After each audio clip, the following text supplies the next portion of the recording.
Welcome, wrestling fans, to the Pro Wrestle Machine. Whether you're tuning in from the Great American Bash or halfway around the world, we've got a jam-packed episode for you. Get ready to dive into wrestling's rich history, packed with insights, opinions, and a few surprises. And remember, you can skip to your favorite moments with our chapter markers. Let's jump right into it. May 1, 2000 Observer Newsletter. Just Incredible wins ECW World Title.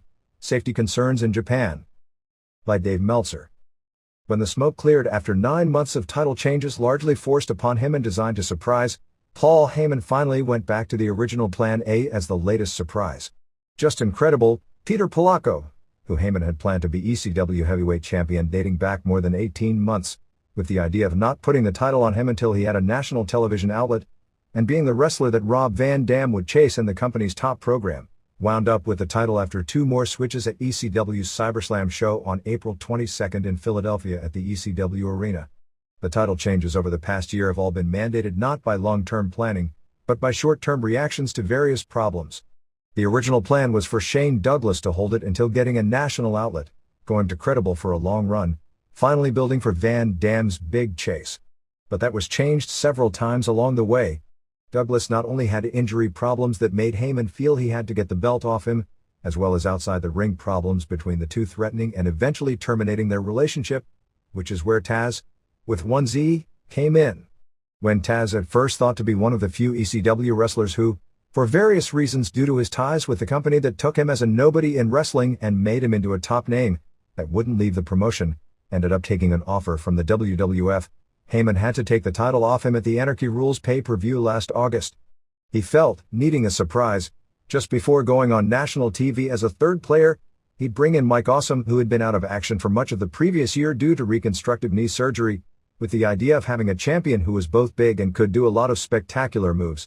The idea was to have a world champion he could push as being superior to whomever WWF or WCW was pushing as their champions at the time, which worked to a degree since many started considering the ECW title as more important than the mishandled WCW belt.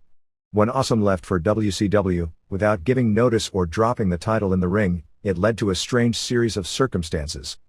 After getting a settlement from WCW, since Awesome did have a contract with ECW, that included Awesome coming back to do the I've got to do a job and get it over with match in 113 in Indianapolis and Heyman selling the idea of using Taz to Vince McMahon, it created the Taz to Tommy Dreamer to Credible scenario, all taking place on April 22nd.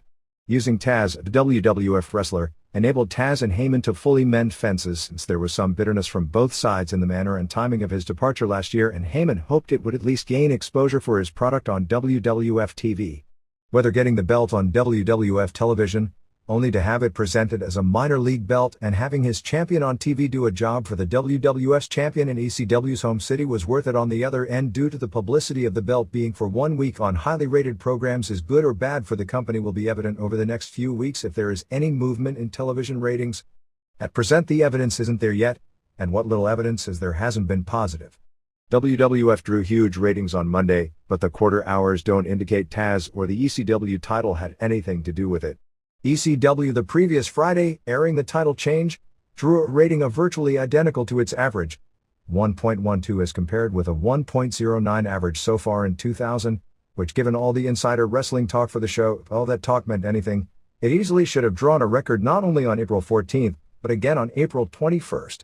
The April 21st show after its belt was on Raw and featured on SmackDown in a key match with Triple H the previous night and a week after it was also mentioned on WCW, and again with all the talk in wrestling about another title change impending, whatever curiosity value the exposure should have meant in reality should have transpired specifically on that show, and it as far as ratings went meant less than nothing as the show did in 0.90, 17% drop from its average so far this year. SmackDown on Thursday, where the Triple H vs. Taz match was featured as a prominent match even though it was made non-title and not put in the main event position on the show, drew one of the show's best ratings to date, although at press time we don't have the quarter hours to show if Triple H vs. Taz made a big or small difference.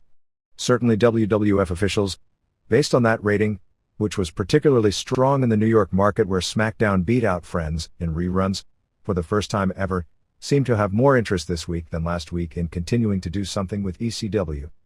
Whether that helps ECW if the positioning continues with ECW portrayed in this manner is a question, since some thought it would also help Smoky Mountain Wrestling years back on a smaller scale and also didn't for most of the same reasons. At this point, the deal that was made to get Taz in and feature the ECW title on WWF television has been completed and there are no future plans, but that could change at any time. While it would be premature to say ECW was a loser in this deal with WWF, it certainly hasn't proven to be a winner. WWF appears to be a winner in a game where WWF being a winner doesn't make ECW necessarily a loser. Taz was said to get the biggest pop, even above ECW's biggest star Rob Van Dam, from the packed house of an estimated 1,600 fans at the ECW arena for the annual Internet Convention show, which Heyman considered as his biggest non-pay-per-view show of the year. The original plan of using Perry Saturn for the finish, to hype the Taz vs. Saturn WWF program, was nixed by WWF officials who instead sent Saturn to Columbia, South Carolina, even though he didn't have a match scheduled on the show to do his surprise run-in there during a Holly vs. Holly match. Dreamer pinned Taz in about 5 minutes with a reverse cradle spot of a match that received mixed reviews. Taz made a speech about having done the right thing for business, a term that many were questioning being used with another match left to come on the card afterwards, and put over many of the ECW champions of the past, including Douglas and Sabu, who aren't on good terms with the company right now, in what was considered a very strong interview. The gimmick was that even though Dreamer, who had never won the title although he'd always been pushed as the company's perennial babyface and behind the scenes has long been Heyman's right-hand man, won the title, he never actually got to strap it on before losing it. As the various wrestlers congratulated Dreamer, including Raven, who hugged Dreamer just weeks after doing the angle where he turned on him again, Credible came out. They had previously done an angle on the show to injure Lance Storm. Credible came out and caned Raven and gave him a tombstone, then caned Dreamer.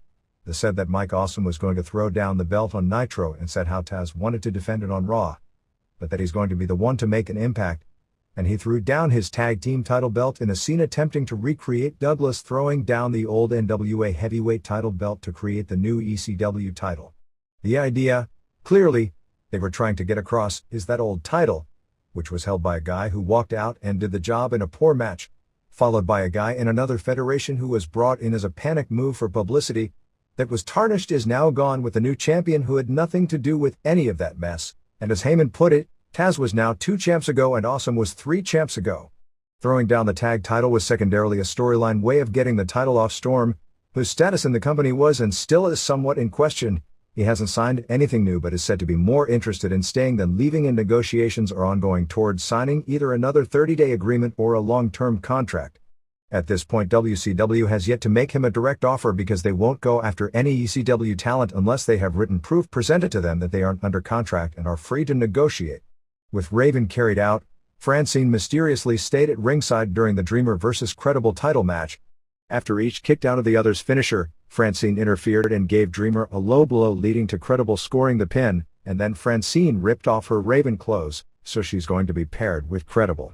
This leads to the plans for the May 14th pay-per-view with Credible vs. Storm vs. Dreamer in a 3-way, and a probable Credible vs. Storm feud with the women involved as a top program provided Storm stays, which if he does, the plans are for them to work a singles program leading to a potential pay-per-view match in July.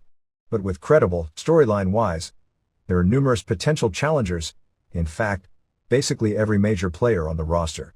Unlike Awesome, and even to an extent his predecessor Taz, Credible doesn't have to be protected by Heyman from doing singles matches with people like Sandman or Raven that there would be major style conflicts with. Whether Credible, 26, can get over as a credible world champion to the fans over the long term, is the question that remains unanswered.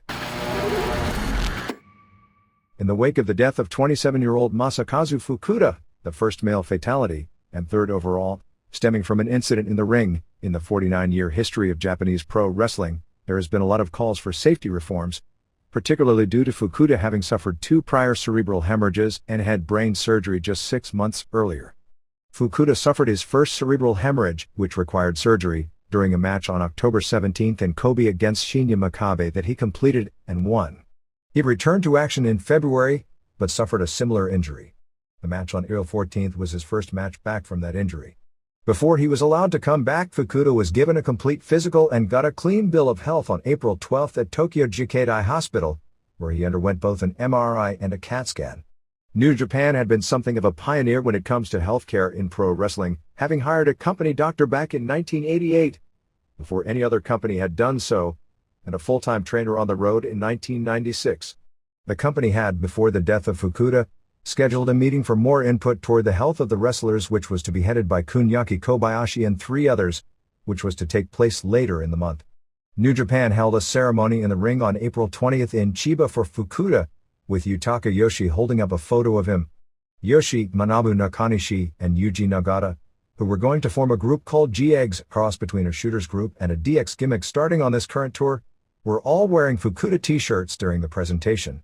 His funeral took place the next afternoon at the Raishin Temple in Tokyo with all the wrestlers and officials from New Japan and the small Wrestle Dream Factory promotion, the company Fukuda started his career with in 1996, attending, as well as Antonio Inoki.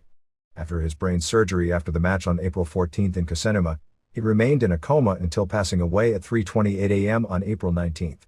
He did show movement of his eyes, hands and legs while in the coma, but he was in critical condition from the time he got to the hospital. His condition took a turn for the worst on the night of April 18 and died in front of his family, his fiancée Shinya Hashimoto, who had stayed in Kasenuma since driving in from his home when he got the word at 11 p.m. the night of the accident. Because of the death, which has been in the newspapers every day this past week, there has been a movement spurred on by the media that wrestlers should have better medical care and that the business was getting too dangerous, citing 3 deaths in the ring in 3 years after going the prior 46 years without even one. New Japan has always had a physician in attendance at its matches, as do most of the shoot organizations.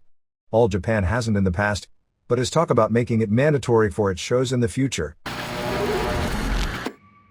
As irony would have it, Fukuda's death came on the same day as a memorial show in Allentown, Pennsylvania for a major star of 1990s Japanese wrestling, Gary Albright. Albright had a show put on in his honor on April 19 at the Allentown, Pennsylvania Ag Hall, the regular site of WWF television tapings in the late 70s and early 80s, by his father-in-law, Vanoya, as a benefit for his daughter's family. Afa opened the show with 3 generations of wild Samoan pro wrestlers, including Solofa Fatu, Rikishi Fatu of WWF fame, Afa Jr., Samoan Storm, Lloyd Anoya, L.A. Smooth, Sika Anoya, Lance Anoya, Samu's 7-year-old son, who had one of the biggest pops on the show when he did the Bronco Buster in people's elbow as a run-in on one of his wrestling school students, and Albright's wife Monica. Monica gave a speech thanking everyone and in particular the WWF, Scotty 2 Hotty, Stevie Richards, Ed Bangers, Kaientai, Road Dogg, Eddie Guerrero, Chris Jericho and Rikishi, WCW, Crowbar, and All Japan Pro Wrestling, 2 Cold Scorpio, Steve Williams, Johnny Smith and Manukia Mossman, for allowing their wrestlers to appear. They aired a 6-minute video tribute to Albright, showing clips of his biggest career win over Nobuhiko Takada, some All Japan matches, and of his wedding.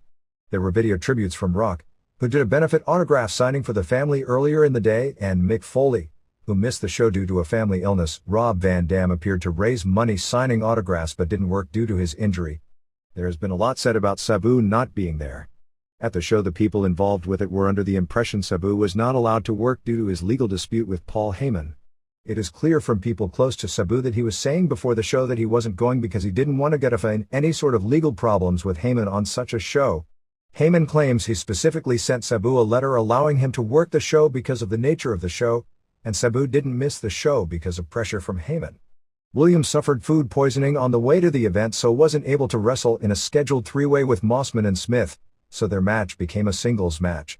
The report we got is that Smith and Mossman, who were 2 of Albright's best friends in wrestling, but on a wrestling clinic, although it did go over the head of some of the crowd, and there were reports that Nicole Bass, who managed Mossman, after he got the pin after the Hawaiian Crush, went into business for herself in doing a run-in after the match, which was said to be unfortunate. The Chris Jericho-Eddie Guerrero match also got great reviews. The show ended, after a fast-paced Road Dogg vs. Rikishi main event, with 2 cool, Road Dogg, Rikishi and Jericho dancing wearing the sunglasses. The April 15th Madison Square Garden show, being the 10th consecutive sellout for pro wrestling at Madison Square Garden, appears to be a record, although that isn't conclusive, for the most famous pro wrestling arena in North America.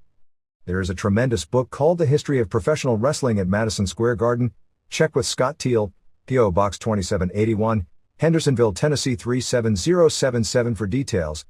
That goes back to 1880. While it may have the results of every major match ever held in MSG dating back 120 years, the attendance figures aren't there for every show, but it's the best historical source there is. The WWF's own records on this subject only date back to the mid-1980s. The first reported MSG sellout for pro wrestling was on March 26, 1898 for a match between Ernest Rober versus Ismail Yusuf. There are no attendance figures listed for the Frank Gotch era, but many of the biggest historical matches of that period were held at the Garden with both Gotch and George Hackenschmidt, the two biggest stars of the era, against big-name opponents like Tom Jenkins, including two Jenkins versus Gotch matches for the American title and Hackenschmidt versus Jenkins for the world title. Stanislaw Zbyszko and Ben Roller, Gotch and Hackenschmidt only wrestled against each other twice, the two famous matches in Chicago, so they may have drawn some big crowds. There are no crowds listed for that era. The first recorded consecutive sellouts were in 1917 for Ed Strangler Lewis matches against Wladek Zbyszko and Joe Stecher, the second one being a 90-minute draw. There were at least 4 consecutive sellouts from November 17, 1930 through February 23, 1931 drawn by Jim Londos against Frank Hollubin, Gino Garibaldi and 2 against Jim McMillan. There is no record of another MSG sellout until the rise of Antonino Rocca in late 1949 when he drew 2 in a row against Gene Stanley. But even with Rocca there wasn't another sellout until 1957 when Rocca drew 3 in a row, a singles match against Edward Carpentier and 2 tag matches with Miguel Perez, father of the current Puerto Rican wrestler of the same name, as his partner against Killer Kowalski and Dick the Bruiser and Roy Shire and Jerry Graham. Rocca drew very well for some time, with occasional sellouts, but never more than 2 in a row at any point, including 2 in a row for the 1958 Rocca and Perez vs. Fabulous Kangaroos tag team feud and 2 more in a row for Rocca and Perez vs. Jerry and Eddie Graham. There was a streak of 3 in a row in 1962 headlined by Buddy Rogers against Primo Carnera and Argentina Apollo and a third for Rogers and Bob Orton, father of the 1980s WWF star, against Apollo and Johnny Valentine. It looks like the first streak of 5 in a row was in 1962 with Buddy Rogers as the headliner, 3 times with Cowboy Bob Ellis, once with Rogers and Orton vs. Valentine and Bearcat Wright and once with Rogers and Orton vs. Valentine and Ellis. Rocca was still strong in the semifinals on all 5 shows.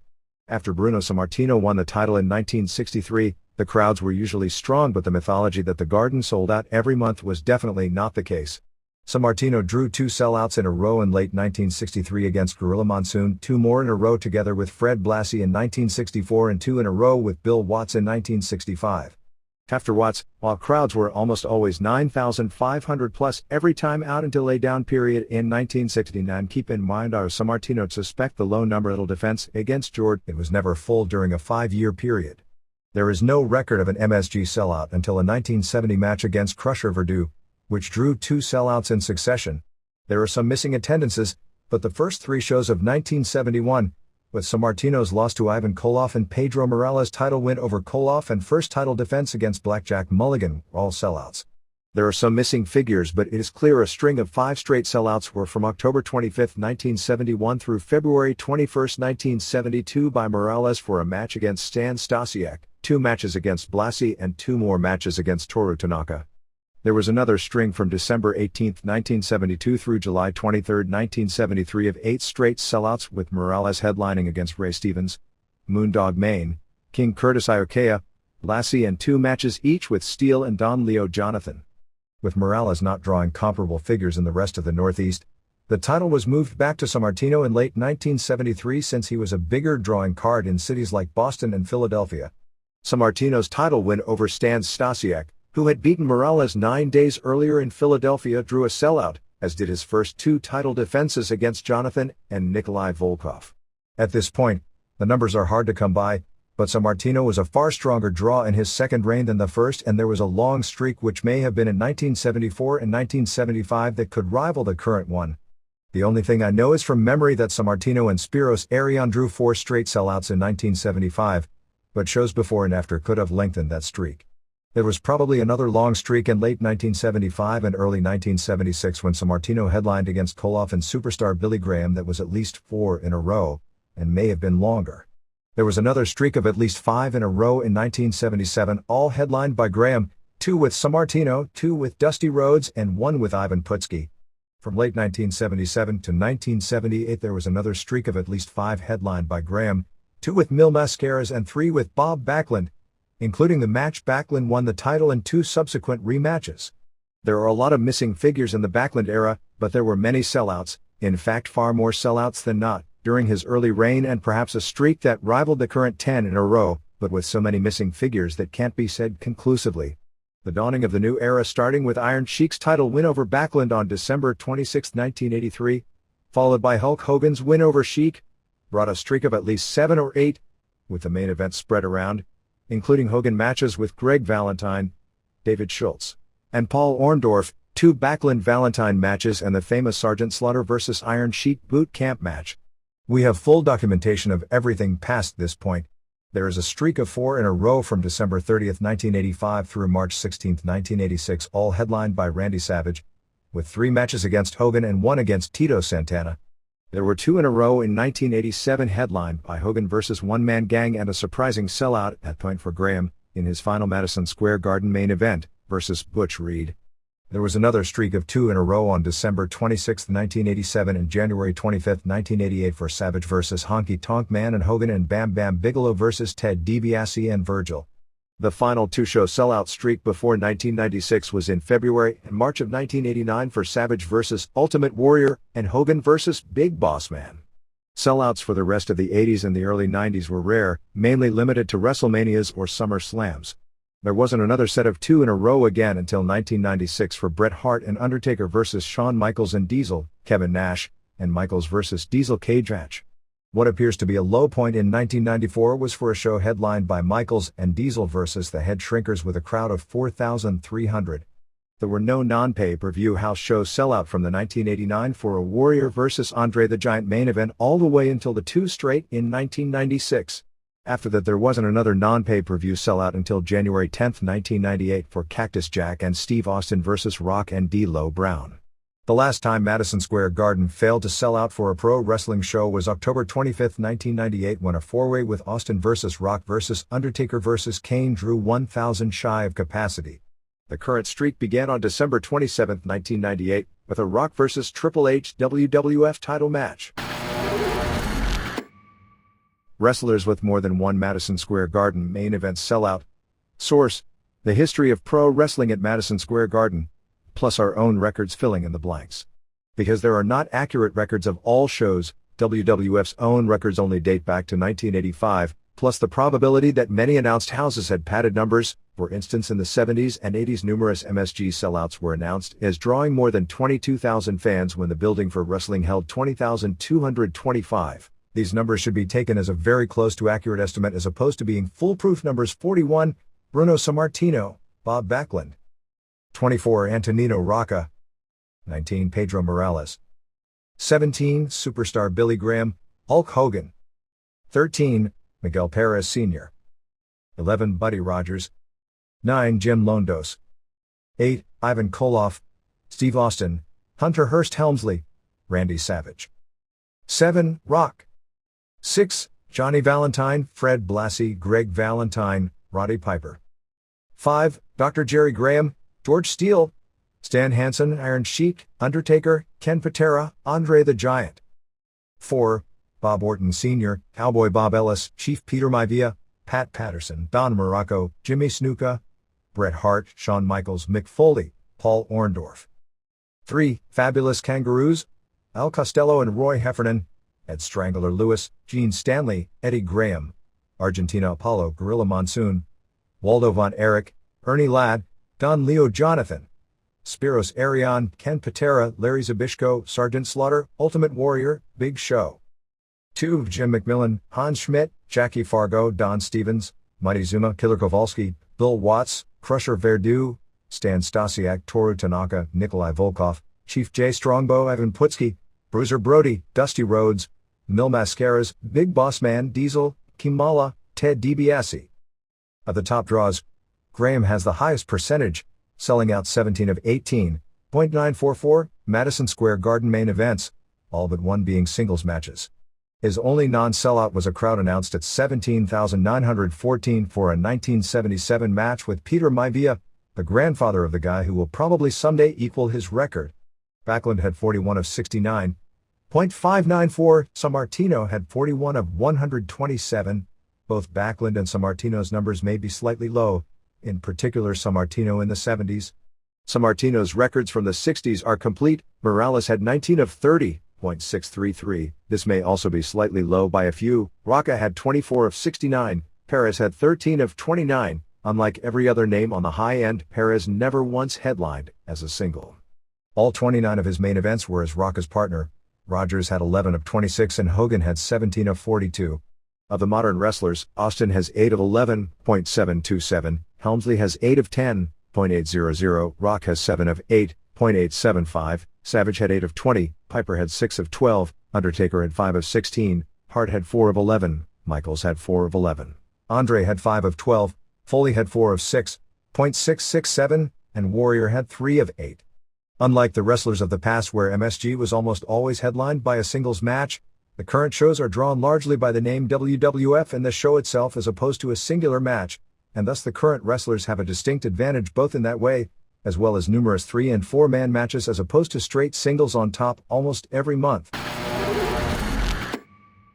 New York State Senator Thomas Libous of Binghamton gained some national attention over the weekend when he proposed that pro wrestlers should be drug tested.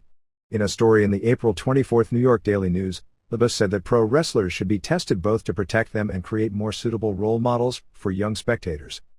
Almost all other major professional sports have adopted similar requirements for legal participation. His proposal would be similar to Oregon's, apparently, where wrestlers would have to pass a drug test before being allowed to wrestle in the state of New York. The nature of the testing and what drugs to be tested for weren't outlined. The realities, at least of the short term when it comes to pro wrestlers, is that the biggest problem seems to be pain pills, as most of the recent deaths appear to have been from accidental overdoses. Wrestlers can routinely get legal prescriptions from doctors in most cities that want to pal around with wrestlers. They are often routinely passed around by wrestlers.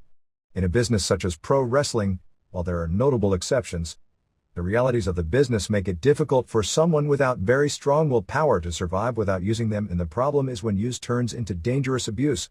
That type of use, if the drugs are obtained legally, and they aren't always, is a problem that it is unclear how drug testing can curb. While wrestlers and athletes in all sports can work their way around steroid testing, and there is no viable test in use for HGH, which more wrestlers than ever use in conjunction with steroids to build and maintain their physiques. Those are the drugs that shift the competitive balance. The competition for spots in wrestling is no less fierce than the more real competition in regards to winning and losing in a traditional sport. And if there is such a thing, by juiced-up wrestlers being marketed as superstuds to teenage boys, there is probably a link. The current issue of Time magazine actually examined it, toward those learning the secrets that are hardly secrets from emulating their television heroes. And while wrestlers are not alone as athletes in using these drugs, or actors for that matter, they are the current TV stars of choice for teenage males. According to Libous, a wrestler who tested positive for an illegal drug would be banned from wrestling for 24 hours. A second positive would mandate a 1-year suspension and a fine of $25,000 to the promotion. A wrestler who fails 3 drug tests would be given lifetime bans in the state, and if this testing was done under the auspices of the State Athletic Commission, which it surely would be, generally speaking all commissions enforce suspensions from other commissions, so it would be equivalent to not quite a national ban, but a ban in probably 20 states, which would make it very difficult for someone to be used in a touring organization. Libous would also fine the promotion $100,000 if any wrestler were to test positive a third time. The story quoted Vince McMahon as saying that pro wrestlers are entertainers. We are performers. We are showmen. He'd be drug testing everyone on Broadway. He'd be drug testing the circus. McMahon also claimed that pro wrestling being singled out in legislation like this would be unconstitutional. Many, but not all pro sports, have some form of drug testing procedures. Both the NHL and Major League Baseball don't have drug testing, although usage of certain drugs including steroids are illegal in those sports. Technically, under terms of the contracts in WWF and WCW, usage of steroids are also illegal, but nobody even pretends to say use isn't widespread again, and to infer at this point in time there isn't a tacit understanding it is part of the game would be a joke. But there is no question there is some, and probably a significant amount of usage of steroids and painkillers in all those sports as well. College football and the NFL have drug testing, but it is internal within the sport, without an outside overseeing body in charge of enforcement. When it comes to pro wrestling, by the very nature of the beast, something similar would be open to suspicion for all the right reasons. Without outside overseeing with power to enforce, it's basically asking for inconsistent enforcement. We've already seen examples of main eventers, and in some cases prelim wrestlers as well, testing positive for steroids or other illegal drugs, and their suspensions are delayed until a more convenient time so as not to break the storyline. Read the delayed until starting the day after they leave the company, because they seem to not happen even with wrestlers who don't actually have a storyline. There is drug testing currently employed by WCW and UFC, which tests for many drugs, steroids not being among them, and formerly done widespread by the WWF. The WWF has provisions for testing based on probable cause, but tests are virtually never administered. There have been scandals in the past in both college football and the NFL, and this is the case in the Olympics as well, where positive test results have also been overlooked or discarded, which the reality of the world has it would be the case in anything done by teams or organizations internally. And any corruption problem in real sports would only be magnified in an industry as steeped in dishonesty as pro wrestling.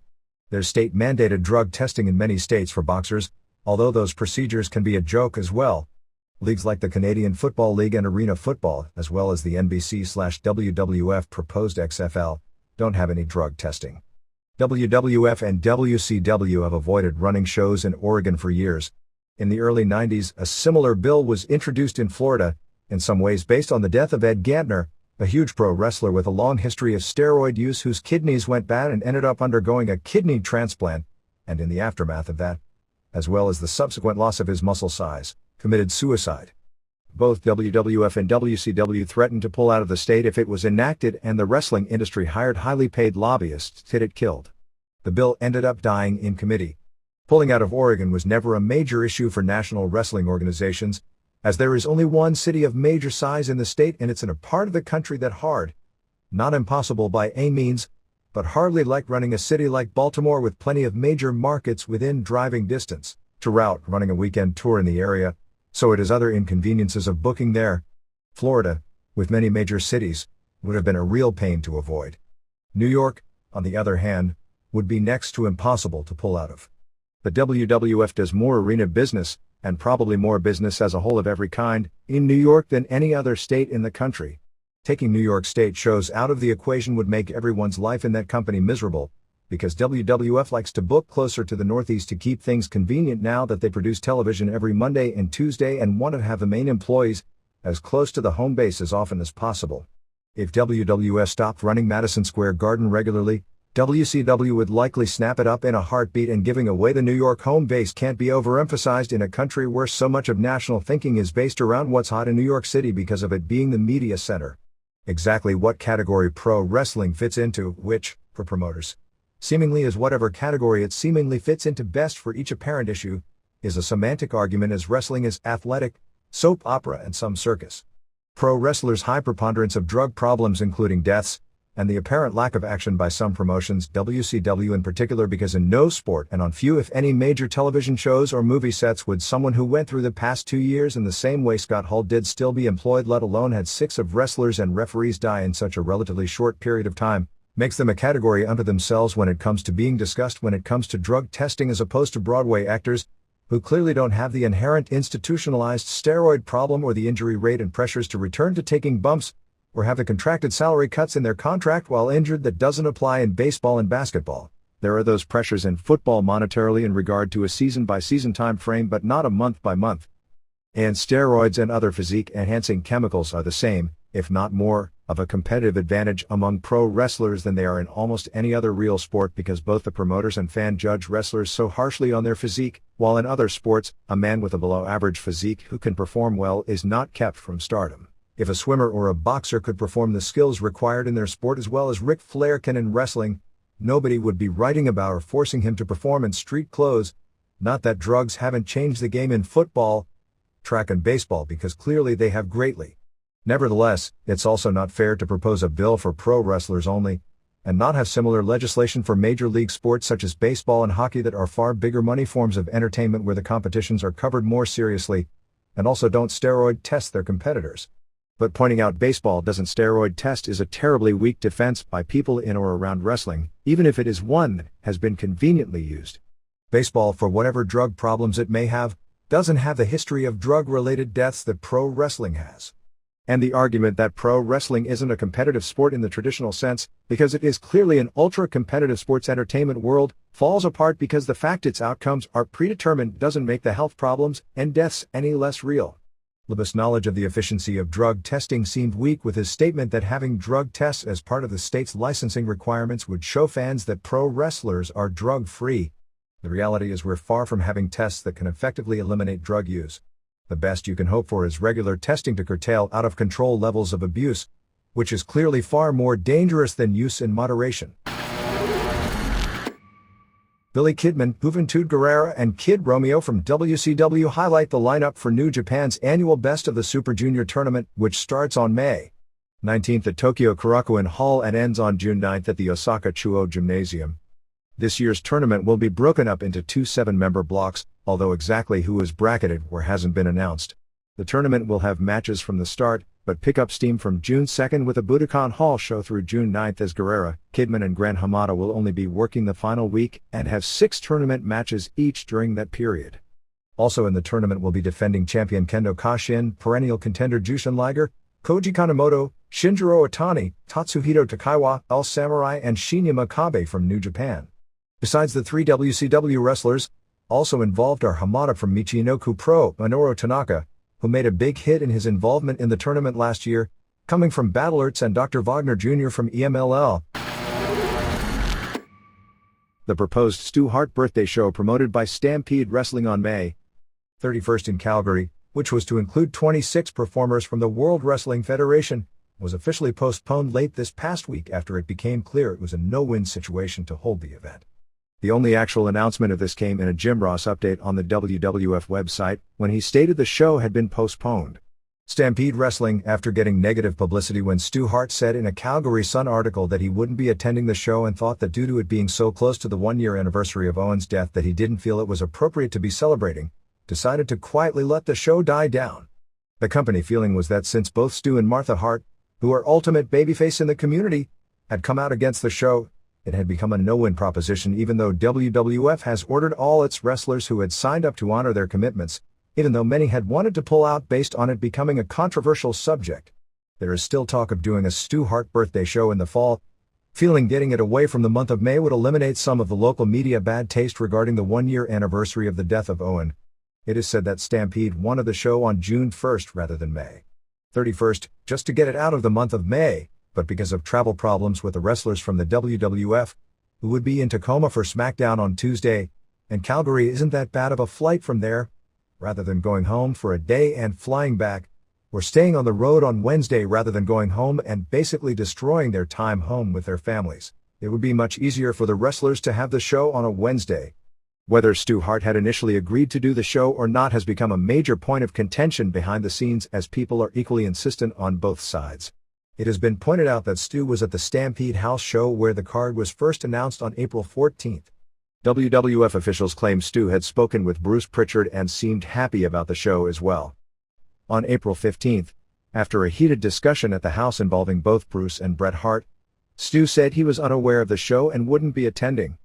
It is said that Stampede Wrestling, run by Bruce and Ross Hart, were aware from the start that Bret and Martha would never be involved with a show that involved the WWF, although the WWF wrestlers signing up were never aware of this or had the knowledge this would turn into a political quagmire.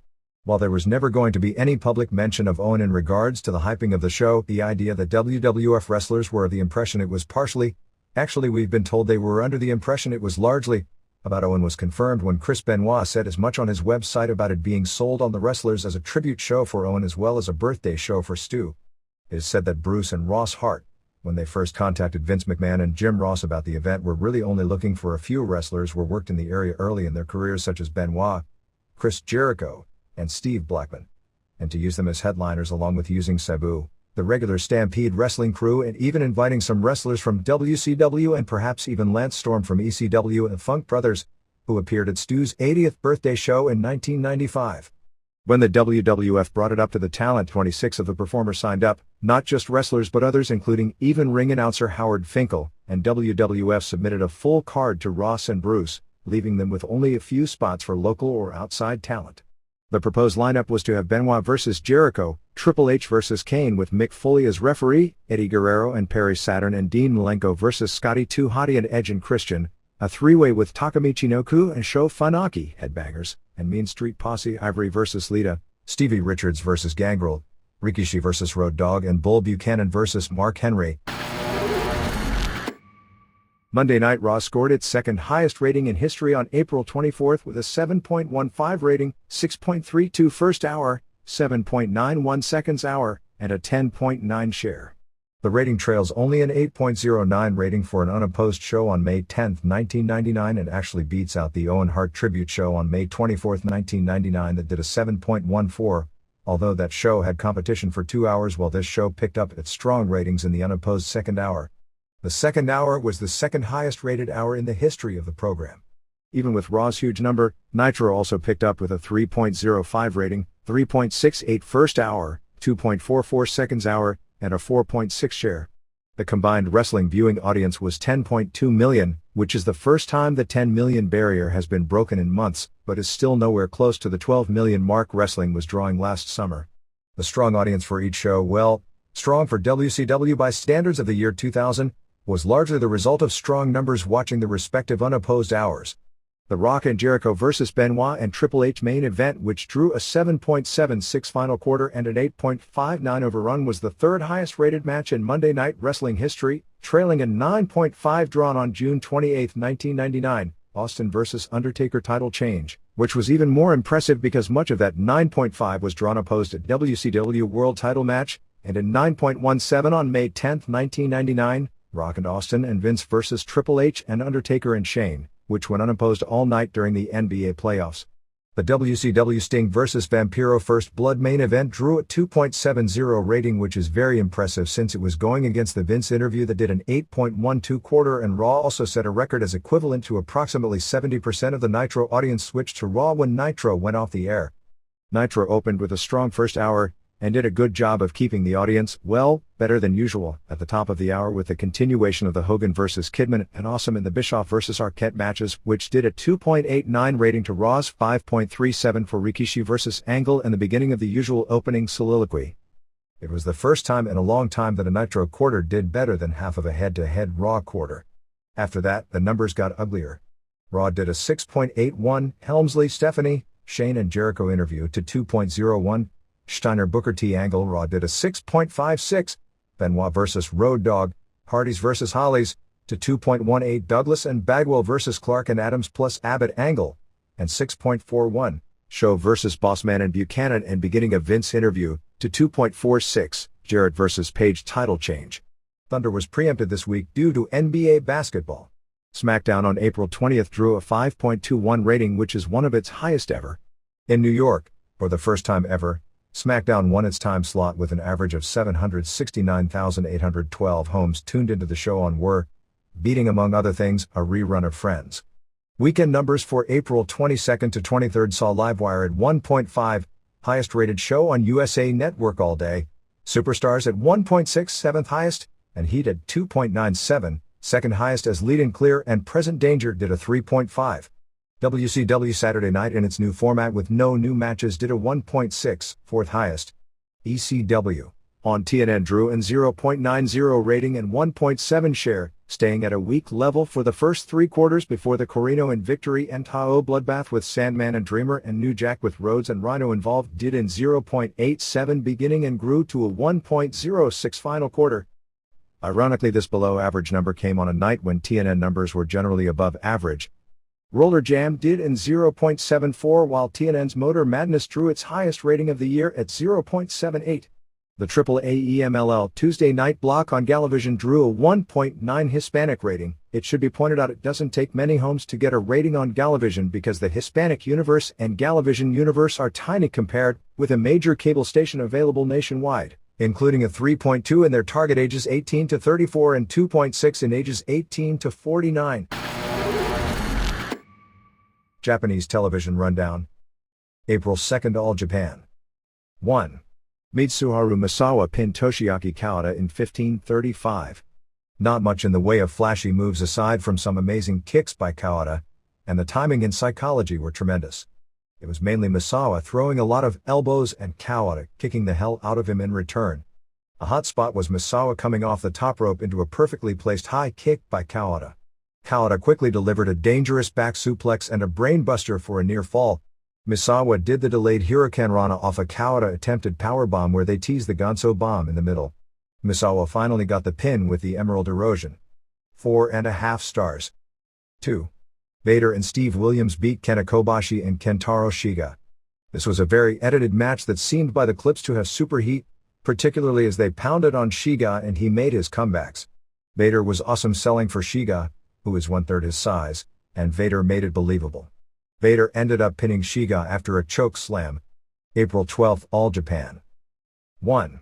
Takao Omori pinned Steve Williams in a Champion Carnival semifinal match in 10:33. The match started out hot and the quick pinfall in the Omori vs Jun Akiyama match was clearly smart since the crowd popped big when Omori delivered a bombs away for a near fall in 2 minutes. The match slowed and got sloppy and was actually something of a mess by the end. Omori screamed Axe Bomber, really loud, almost like he was screaming a spot. Actually Hogan in his heyday in Japan his trademark was screaming Axe Bomber before delivering the move, and hit Williams who was completely out of place. So he did a second one, and Williams was again out of place. The move looked real bad, but rather than try a third, Williams stayed down. Fans did pop big because a pin on Williams still means something. Williams gave Omori a backdrop driver after the match. 1.25. 2. Misawa and Yoshinari Ogawa and Daisuke Ikeda beat Kobashi and Shiga and Tsuyoshi Kikuchi in 22:08. The last 8 minutes aired and it was a very good match. Misawa did more than usual and Ikeda's kicks were awesome. Actually the highlight was Shiga vs Ikeda, but even Kikuchi looked good in there. Ikeda's kicks were apparently too good, as he did a backwards drop kick on Shiga, whose mouth was busted open and he sold it like he was knocked out. They did some good near falls before Ogawa pinned Shiga after 2 back suplexes. 3.5 stars. Mexico. Bernardino Bravada Perez, who wrestled with the old Promo Azteca promotion as Electra, passed away this past week in an auto accident in Villahermosa. The April 21st Arena Mexico was built around Carnival Increíble de Trios, which was a one-night tournament where Rudos and Technicos joined together on the same teams. It came down to Ultimo Guerrero and Rey Bucanero, Rudos, and Mr. Niebla beating Zumbido and Shocker, also Rudos, and Negro Casas in the finals. After the match Guerrero and Bucanero issued a challenge to Casas for a CMLL Tag Team title match. Casas and Leo del Santo, who hasn't been at Arena Mexico since December, are the current champs. Other angles during the tournament saw Tarzan Boy get on the PA running down the fans at Arena Mexico for always booing him. Rival heels Mascara Ano 2000 and Pierroth Jr., who have been feuding, joined together to turn on Pero Aguayo and bloodied him up, until Villano Tercero, who is probably the second most popular wrestler, behind Aguayo, in the promotion stemming from the pay-per-view match, made the save for Aguayo to set up a tag team feud. Earlier in the show Villano was turned on by Fuerza Guerrera.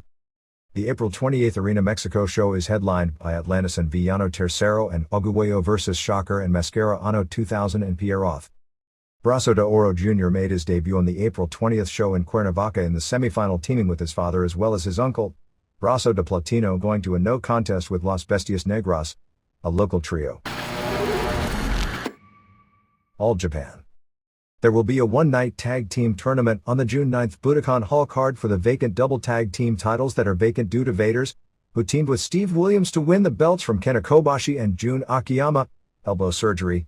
All 4 teams will have first-round matches of Akira Taue and Toshiaki Kawada vs Johnny Ace and Mike Barton and Mitsuharu Misawa and Yoshinari Ogawa vs Yoshihiro Takayama and Takao Omori and come back for a championship match.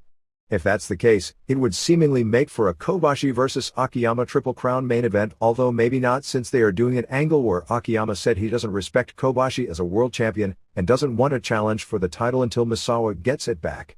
Kobashi will defend the belt against Yoshihiro Takayama on May 26th in Niigata. Takashi Sugiwara, 29, the 1995 Japanese Greco-Roman national champion, at 180 pounds, has signed with this group. Sugiwara grew up as a pro wrestling fan and his idol growing up was Dynamite Kid, which is why he started wrestling amateur. He didn't make the Japanese Olympic team at his weight for the 1996 Olympics in Atlanta, and was training for Sydney, but after placing 3rd in his weight class at the 1999 Greco-Roman Nationals, He decided against continuing amateur because at his age he's already getting a very late start for pro wrestling. On the tour, which starts May 20th in Omiya, the foreigners will be Stan Hansen, Williams, Ace, Barton, Johnny Smith, George Hines, as well as the Japanese debut of Eric Watts, who probably got his spot through Ace. Takeshi Inoue will make his singles debut during the tour, probably against Jun Akiyama, in a similar situation to where Akiyama, in his pro debut, had a singles match against Kobashi. He has appeared once in a battle royal. Because All Japan already has a wrestler, Masao Inoue, his ring name will be Takeshi Rikyo. April 12 TV show drew a 2.5 rating. New Japan. The official retirement ceremony for Kunyaki Kobayashi took place on April 21 at Korakuen Hall before a packed house of 1,850. Kobayashi was pinned by Jushin Liger in the featured match after a brainbuster. Kobayashi, 44, hadn't wrestled in some time due to problems with his internal organs. Kobayashi debuted on February 1, 1973 during the early days of New Japan Pro Wrestling. During that period, junior heavyweights weren't any kind of a deal, so he just was an undercard guy with no push. He got his big break in a heated November 4, 1982 match at Tokyo Sumo Hall against Satoru Sayama as the original Tiger Mask, becoming the first Japanese wrestler to work a major program with Sayama, whose opponents up to that point had been mainly Europeans and Mexicans. After returning from Mexico and California, where, in the dying days of that promotion, he was one of the final wrestlers ever to hold America's heavyweight title, beating Tim Flowers on July 18, 1982 before losing to Black Gordman on August 20, 1982, his feud with Sayama, which to this day is what the name Kunyaki Kobayashi is most well known in Japan for, resulted in some incredible matches for the standard of that time period, and he was the wrestler who popularized the fisherman suplex. Although Dynamite Kid may have been more memorable since they had the state-of-art matches, Kobayashi's feud with Sayama was actually Sayama's most heated program of his career. He later feuded with the Cobra, Dogi George Takano, when he replaced Sayama as the company's masked junior heavyweight star when Sayama quit New Japan in a scandal. But Kobayashi was never put over for the title. From late 1984 through 1987, he jumped as part of the Riki Choshu Gun group to All Japan for one of the two hottest periods in the history of that company, and feuded with the new Tiger Mask, Mitsuharu Misawa, including a June 12, 1985 match at Budokan Hall, which was Match of the Year. He briefly held the PWF Junior Heavyweight title, beating first champion Hiro Saito on November 23, 1986 in Tokyo, before losing it to Masa Fuchi on January 3, 1987 and with Choshu and Company, jumping back to New Japan later that year. His biggest win in New Japan rings was August 20, 1987 at Sumo Hall when he won one of the biggest two-night junior heavyweight tournaments of all time, capturing the vacant IWGP Junior title and pinning Nobuhiko Tada in the finals. He lost the title on December 27, 1987 at Sumo Hall to Hiroshi, when New Japan was trying to make the big junior heavyweight star by having him become the first Japanese wrestler in Major League Japanese history to win a world title in his Japanese debut match. For most of the rest of his career he wrestled as an undercard tag team, often with the new Skinheads and later Ishingun group headed by Shiro Koshinaka. And the first wrestling show ever at the Tokyo Dome on April 24, 1989 before 53,800 fans, which was the debut under the mask of Keiichi Yamada as Jushin Liger. Kobayashi was made his opponent with the idea that beating Kobayashi would give him credibility to be the next Sayama-level junior heavyweight star. Among the wrestlers who attended the retirement ceremony were Gran Hamada, who he sometimes tagged with in his original glory days, Masashi Aoyagi, who he teamed with and feuded against in the pre- and skinhead days, Akitoshi Saito ditto, Fumihiro Nikura, a wrestler with great promise who was never the same after suffering a heart attack in Calgary, and Great Kabuki, also a member of the new Ishingun group. Also on that show was Tim Catalfo, who is the martial arts coach for such fighters as Mark Coleman and Kevin Randleman, as well as Bill Goldberg, and was Goldberg's former business partner in the Obake gym, who is apparently going to be used as the coach for G-Eggs and was at ringside for the main event on the show when G-Eggs, Nagata and Nakanishi and Yutaka Yoshi, beat Team 2000, Satoshi Kojima and Hiroyoshi Tenzan and Michiyoshi Ohara. This is actually a role at one point Goldberg was going to have him in at WCW, but it never materialized on at least two occasions. Brian Johnson will be replacing Masakazu Fukuda in the G-Eggs group. Suwa is out with a neck injury, so he'll be missing the May 5th Fukuoka Dome show, which was the highest profile show of his career. This has changed the entire show somewhat. The Akira vs. Shinjiro Otani match was cancelled and El Samurai was pulled from the show, although there was no reason given as to why. The new juniors match, which is the on-paper show stealer, is Minoru Tanaka and Sumo Dandifuji and Shima and Jushin Liger versus Koji Kanemoto and Kendo Kashin and Otani and Tatsuhito Takaiwa. In the IWGP Heavyweight title match on the show, Kensuke Sasaki will be doing his old face paint gimmick as Power Warrior, when he formed a tag team with Hawk as the Hellraisers, to defend the title against Great Muta, since Muta will be doing his face paint gimmick. They are doing the women angle as Muta will have Mona from WCW in his corner and Power will have Akira Hokuto, his wife, a women's wrestling legend in Japan, in his.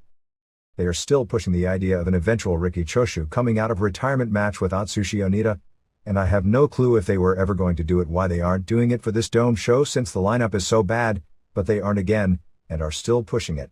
Onita said that he wouldn't be going to the Fukuoka Dome because he figured that Choshu was in shock over the Fukuda death, so he thought it wasn't the right time to confront him. In the wake of the death of Fukuda, continuing the Young Lions tournament on this tour is probably something that didn't need to be done. Even more particularly since in the matches Fukuda was supposed to have, they announced forfeit wins over him for his opponent. The tournament has come down to Kenzo Suzuki versus Shinya Makabe, who meet for the championship at the Fukuoka Dome. The question mark listed in the results last week on the tour was Dan Devine, who I believe is someone trained by Don Fry. The reports on all three, the other two being Chuck Palumbo and Rick Cornell, are that they're really green. The idea is that WCW will be sending young wrestlers to work New Japan tours to gain in-ring experience, which is something they should have been doing for years. Regarding the death of Masakazu Fukuda, it makes the 13th death either in the ring or stemming from an injury or accident in the ring over the past 20 years that we have record of. The others were Bull Martin, 34, Newfoundland, Canada in 1979, Sangre India, 23, at Arena Mexico in 1979, Tarzan Govinder in South Africa in 1985, El Solitario, 41, in Mexico in 1986, Malcolm Kirk, 51. In England in 1987, Kevin Corley, 46, in England in 1992, Jimmy Beale in South Africa in 1993, Waro, 21, at Arena Mexico in 1993, Larry Cameron, 41, in Germany in 1993, Mariko Umeda, 29, in Japan in 1997, Emiko Kato, 23, in Japan in 1999, and Owen Hart, 34, in Kansas City in 1999. April 15th TV show drew a 2.6 rating. Other Japan notes. The problem with going to what appears to be an all-shoot format in rings was evident with both Yoshihisa Yamamoto and Kiyoshi Tamura losing in the top two matches on the April 20th show at Tokyo Yoyogi Gym 2. Tamura, in a world heavyweight title defense, was knocked out in 13-13 by Gilbert Yvel. According to reports, Tamura took a terrible beating from punches to the head, as Yvel is a world-class kickboxer with a great reach advantage and 20 to 25 pounds on Tamura. The reports we got is that the match should have been stopped much earlier, but the referee, being that Tamura is the company hero, let it go to give him a chance to mount a comeback. After the match, it was felt due to the beating it's unlikely he'll be ready for his next scheduled match, which is an important one since it's on the May 26th Tokyo Dome show against Jeremy Horn. But a few days later it was announced Tamura would do the match, as he was cleared by doctors. In the US for boxing, after losing on a TKO, generally speaking you have a mandatory 45 days off. The idea of Tamura going in another fight in 5 weeks shows why the Japanese fighters burn out at such a young age, usually from a combination of overtraining and fighting too often. Yvel actually lost in the first round at the recent King of Kings tournament to Dan Henderson, which again shows there is a tremendous lack of predictability in shoots under these type of rules. Horn, who also lost in the first round of King of Kings to Hiromitsu Kanehara, beat Yamamoto with a side choke in 2:50 of the second round, 12:50. In other matches on the show, Ricardo Arona beat Andrei Kopylov after they went the 15 minutes, 2 rounds 10+5, via unanimous decision as Kopylov once again blew up and was hanging on at the end. Renato Babalu made Travis Fulton tap out to a reverse armbar in 4:49. Bobby Hoffman scored his second straight knockout of an Eastern European amateur wrestling champion over Boris Gilyaskov in 8 minutes. Wataru Sakata caught Brandon Lee Hinkle in an ankle lock at 7:45, and in the opener Alistair Overeem arm-barred Yasuhito Namikawa in 45 seconds.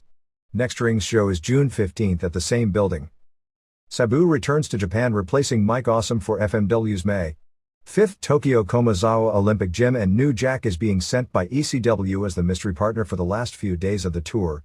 Originally it was going to be Sabu teaming with Masato Tanaka against H and Mr. Ganasuke, but it's since been changed to Sabu vs. Ganasuke and H, Wrestling as Hayabusa again since he just got back from Hollywood, where in a movie he plays the role of Hayabusa called Backyard Dog that is expected to be released in December, against Tanaka.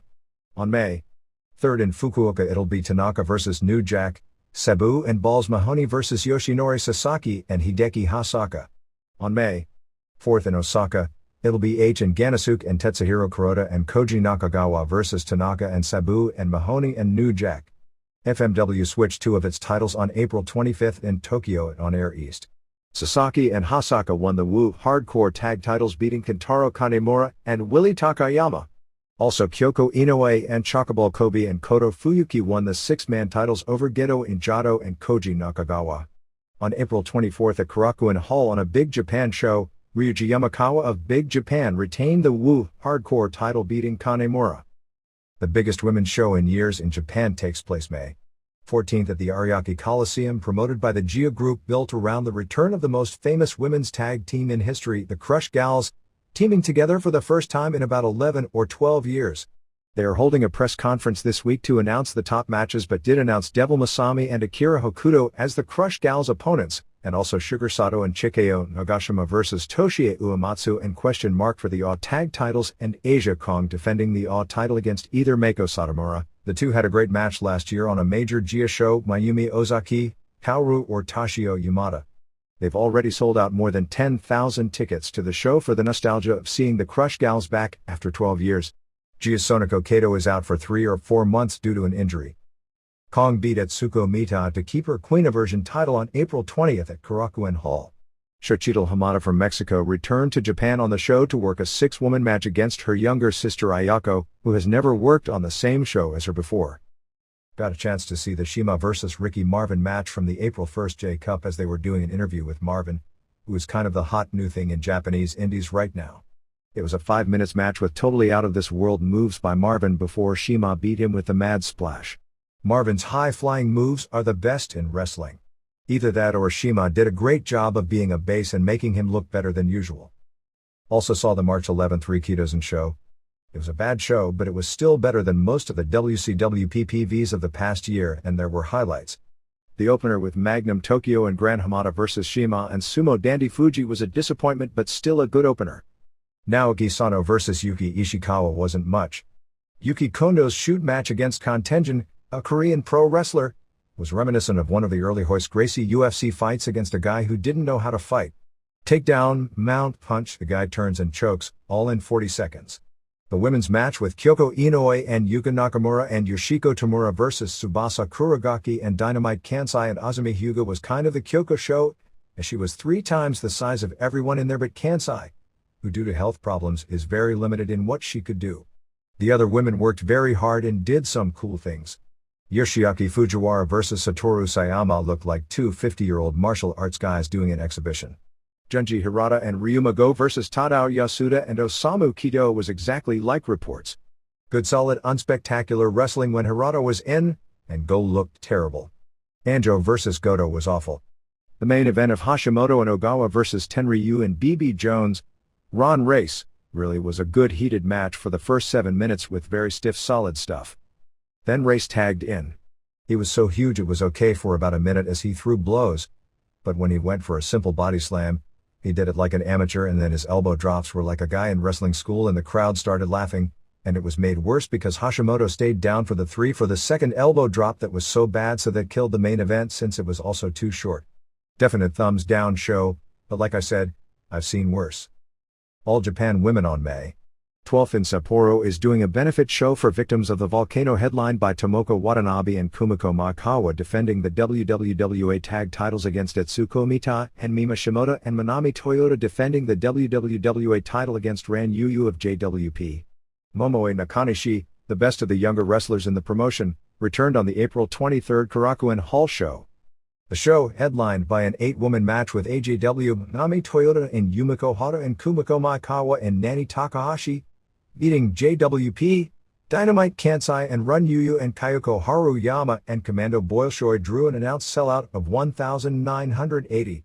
Even if that figure is slightly exaggerated, and it's better than the AJW Korakuen shows have been drawing. Of the women's companies, the only group that sells out Korakuen nowadays is Gia, which did so again on April 23. LLPW on April 19 at Korakuen Hall held a tag team tournament won by Rumi Kazama and Takako Inoue, and then Eagle Sawai joined with them to form a new group, vacating her sixth women's title. Kazama recently is said to have met with Alexander Karelin in Russia to have Karelin send a Russian woman martial arts star to their World Martial Arts Championship tournament they are planning for this fall. Here and there. Tom Renisto, a well-known wrestling name in the 60s and 70s as part of both the Masked Bolas in the Carolinas and the Masked Assassins in Georgia with partner Jody Hamilton, passed away on April 25 at the age of 72. Renisto's health had been bad for several years after suffering a stroke. Renisto booked numerous territories including in Georgia, Tennessee, Puerto Rico and Los Angeles, and was a key player in the famous Georgia wrestling wars of the early 1970s as Ann Gunkel's booker for All South Wrestling against the NWA's Georgia Championship Wrestling after the death of Ray Gunkel. The first wrestling name he made money under was as Tony Martin, teaming with Duke Kyomika in 1956, winning the Texas Tag Team title from Mike DiBiase and Danny Pletches. As the Great Bolo, he and Larry Hamilton, Jody's older brother who was better known in later years as the Missouri Mauler, won the Southern Tag Team titles from Kyomika and Mr. Moto in 1959. Renisto and Jody Hamilton, as the Masked Assassins, were one of the legendary tag teams in wrestling from their start in 1962, and in particular from 1968 to 72 when they headlined in Georgia during a hot wrestling period. The Assassins won the NWA World Tag Team titles, Southern version, in 1962 from Don Curtis and Joe Scarpa, later better known as Chief Jay Strongbow, as well as the U.S. Tag Team titles from Eddie Graham and Dick Steinborn before losing them to Ray Gunkel and Cowboy Bob Ellis. They later migrated to California and won the WWA Tag Team titles from Kurt and Carl von Stroheim, and had a major feud with the Kentuckians, Luke Brown and Grizzly Smith, before dropping the titles 3 months later. They went to British Columbia and won the Canadian Open Tag Team titles on December 4, 1967 from Abdullah the Butcher and Dr. Jerry Graham before winning them back, and losing them again in matches with Don Leo Jonathan and Ski High Jones, Grizzly Smith. They toured Australia and won the IWA World Tag Team titles from Cyclone Negro and Baron Mikkel Shikluna before dropping them to George and Sandy Scott in 1968. But they are best known for their 4 years in top in Georgia, feuding with Gunkel and Buddy Fuller over the World Tag Team titles before establishing the Georgia Tag Team titles as the main belts and holding them 10 times over the next 4 years in feuds with Gunkel and Fuller, Ramon and Alberto Torres, El Mongol and the Masked Professional, the original Doug Gilbert, Bobby Shane and Pro through September of 1972 when, after winning them for the final time from Dick Steinborn and Bob Armstrong, Renisto voluntarily unmasked to turn babyface to start his singles feud with Assassin No. 2, and the two jumped to the Ann Gunkel group after the famous split 2 months later.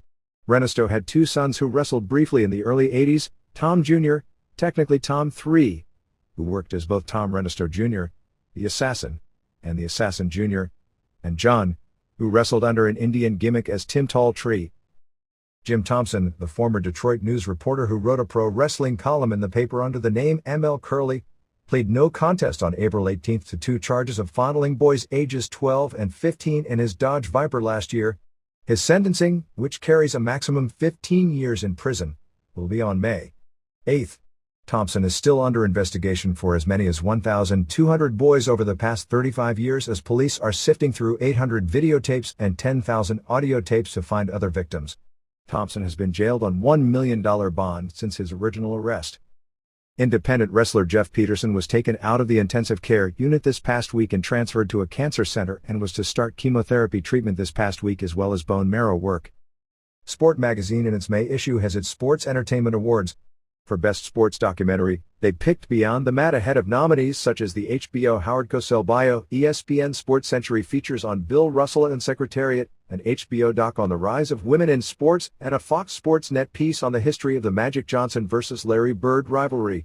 They wrote about Beyond the Mat. This revealing documentary shows both the slimy underbelly and fan appeal of the billion-dollar pro wrestling industry, tracking the lives of 3 wrestlers in gut-wrenching detail. This movie is heartbreaking and remarkably poignant. The Rolling Stone magazine special pro wrestling issue ended up being killed. They had a time frame for early this year and it got bumped 3 straight issues, and at that point the decision was made that doing pro wrestling was too far past the buzz curve. Add yet another former pro wrestler running for public office. Edward White, 50, who wrestled as Moondog King and held the WWF Tag Team title as part of the original Moondogs with Randy Cully. White, also known as Sailor White for all his tattoos, got busted trying to cross the border from Canada for a tour, and since he couldn't get into the country, was replaced on the team by Larry Booker, who became forever known as Moondog Spot. He is running for the St. John's West by-election in Newfoundland, Canada as a member of, get this, the Canadian Extreme Wrestling Party. For those who romanticize about people who think they can work the world all the time, listen to these claims by White. He claimed he made $2.5 million in his 25 years as a pro wrestler. For those who know the realities of pro wrestling in the 70s will recognize the absurdity of that figure, and claimed to hold the world's championship 28 times. White wrote a book on his life in wrestling many years ago that was more interesting than a lot of the wrestling books out there. An admitted former alcoholic and drug addict, he claims to have been straight for the past 11 years, and is living on $202 every 2 weeks from welfare. He claims to have suffered a heart attack, a stroke, an angina attack and Bell's palsy all in the space of 1 year. The NWA Tag Team titles changed hands 2 more times during this past week's Air Force Base tour. On April 17th at the Osan Air Force Base in Korea, L.A. Stevens and Bubba Bane won the belts from Ricky Morton and Robert Gibson. On April 19th in Okinawa, Japan, Curtis Thompson and Drake Dawson beat Bane and Stevens, so after 4 title switches on the tour, the belts are back where they started. Sandman worked Shawn Michaels' Texas Wrestling Association show in San Antonio on April 18th as part of the title tournament. Sandman pinned Venom with the pin made by a second ref after Sandman had KO'd the first ref with the cane. The first ref then recovered and DQ'd Sandman. Sandman then put that ref through a table, drank some beer, brought out Michaels and they drank beer together. The other first-round tournament match saw Shooter Schultz pin Lance Cade when Cade back suplexed Schultz, and they did one of those double pins and the ref said Schultz got the shoulder up. This led to Schultz versus Venom, and Sandman came back out and distracted Venom, so Schultz won the tournament. Sandman and Schultz celebrated in the ring together. When Sandman lost, with his match being in the middle of the show, a lot of people left after his bout. Congratulations to longtime correspondent Don Label on the birth of his daughter Catherine Mary on April 19th. At an indie show over the weekend, Wayne Gilberg, said that he would be going back to wrestling under his real name. Sabu finally worked for Stampede Wrestling at the April 21st show in Calgary. He missed the April 20th show in Medicine Hat because of a transportation problem. Both shows drew roughly what the city's average, 140 in Medicine Hat and 220 in Calgary, so he didn't add any new spectators, although his name wasn't pushed hard. They do little or no advertising and have no TV in Medicine Hat, so it would be hard to mean anything, but people were aware and there were some people who asked for refunds when it was made clear, and there were posters in front of the show and an announcement at the start of him not being there due to trans problems. In Calgary, where the TV runs, his name wasn't pushed much on TV. He worked an 18 minutes match with Johnny Devine, one of the better area workers, which was reported as being very sloppy with a lot of missed moves. But the crowd left happy because they saw him do his trademark spots and popped big for those. It appeared they are building the idea that Sabu is going for a Pacific title in a Japanese tournament, which would end up being a top singles title in the promotion that he'd defend, although flying him in and paying his has a high cost for a promotion that doesn't draw many fans. Tiger Khan, who is from New York, is said to be the best worker on the current crew, which includes former FMW, WWF and New Japan wrestler Rick Bogner, as Rick Titan, Big Titan / 2ND Razor Ramon, Teddy Hart, nephew of Bret and Owen, and Harry Smith, son of Davey Boy, along with a bunch of wrestlers given names like Dick Reigns, Ruffy Silverstein and Abdul Shakat, named after old-time wrestling stars. Shaggy 2 Dope of Insane Clown Posse suffered a broken nose, broken cheekbone and concussion taking a bump wrong on one of the ICP Tour House shows on April 19th and resulted in canceling a show this weekend. The minor league baseball Arkansas Travelers on April 21st drew its largest crowd of the season, 4,103, attributed to a pregame midget wrestling match with Little Cato against Bobby Dean. Chris Condito versus Billy Kidman and a tag team match involving the Four Radicals in a 2-on-2, as well as an ECW title match with Just Incredible versus Raven, will be on the May 25th Brian Pillman Memorial Show in Cincinnati. 3 members of the Cincinnati Reds, outfielder Dimitri Young, referee, relief pitcher Danny Graves, manager, and first baseman Sean Casey, manager, will also participate in the show, and Shane Douglas has also been added to a 16-match show. Norm Connors officially announced the closing down of his Steel City wrestling promotion. Connors cited his regular job as a funeral director taking up so much of his time with its unpredictable hours. His final show will be on May 10th. Connors recently appeared on the top-rated TV show in the country, Who Wants to Be a Millionaire? Ron Fuller Ronald Welch is starting up running weekly Friday night shows at Chilhowee Park, the home of pro wrestling in the 60s and early 70s, in Knoxville on May 26th with a promotion called K-Town SmackDown. Ricky Morton, Robert Gibson and Bob Armstrong are set to work the debut show. Fuller, from the famous Welch wrestling family that dates back seemingly to the beginning of time, was a star pro wrestler in the 70s and early 80s as well as being a very successful promoter in the market, selling the company high and buying it back low on more than one occasion. His business acumen historically has been very good, because he got out at the time promoting regional wrestling ceased to be profitable and instead got into the owning of minor league ice hockey franchises. Former wrestler Lee Fields, of the famous Alabama-based Fields wrestling family, is on his deathbed due to leukemia. Southern States Wrestling on May 12th in Saltville, Virginia has Manny Fernandez vs. Ron Race as the main event, and May 13th in Kingsport, Tennessee has a tribute to Mark Curtis, Brian Hildebrand, show featuring Fernandez, Tracy Smothers, Cody Michaels, and Buddy Landell. They are going to have a Hall of Fame induction for Ron Wright, Whitey Caldwell, the two area legends from the 60s and 70s, and Wahoo McDaniel. Ivan Kafoury's Portland Wrestling starts on television next week, making it. Roddy Piper was at the first TV taping on April 22nd. Based on what we're told, blading is not allowed in the state of Washington, but is being allowed in the state of Oregon as long as it happens either very close to the end of the match or as part of the finish. In Washington, you can bleed hard way. Whether the match is stopped if someone bleeds hard way depends on the decision of the commissioner. Blue Meanie has now dropped 110 pounds. The Big Time Wrestling April 29th in Fremont, California at Kennedy High has Sabu and Greg Valentine appearing. Pennsylvania Championship Wrestling on May 12th in Hamburg, Pennsylvania at the Fieldhouse has Michael Modest vs. Cheetah Master as the main event, plus Fabulous Moolah Mae Young and Jimmy Valiant, and the same group works May 13th in Wind Gap, Pennsylvania. The debut issue of Odessa Steps magazine, P.O. Box 67, Calora, Maryland 21917, a magazine on pop culture, has an interview with me in it. Jerry Lawler headlines against Mike Rapata, Colorado Kid, on April 29th in La Grange, GA at the college campus.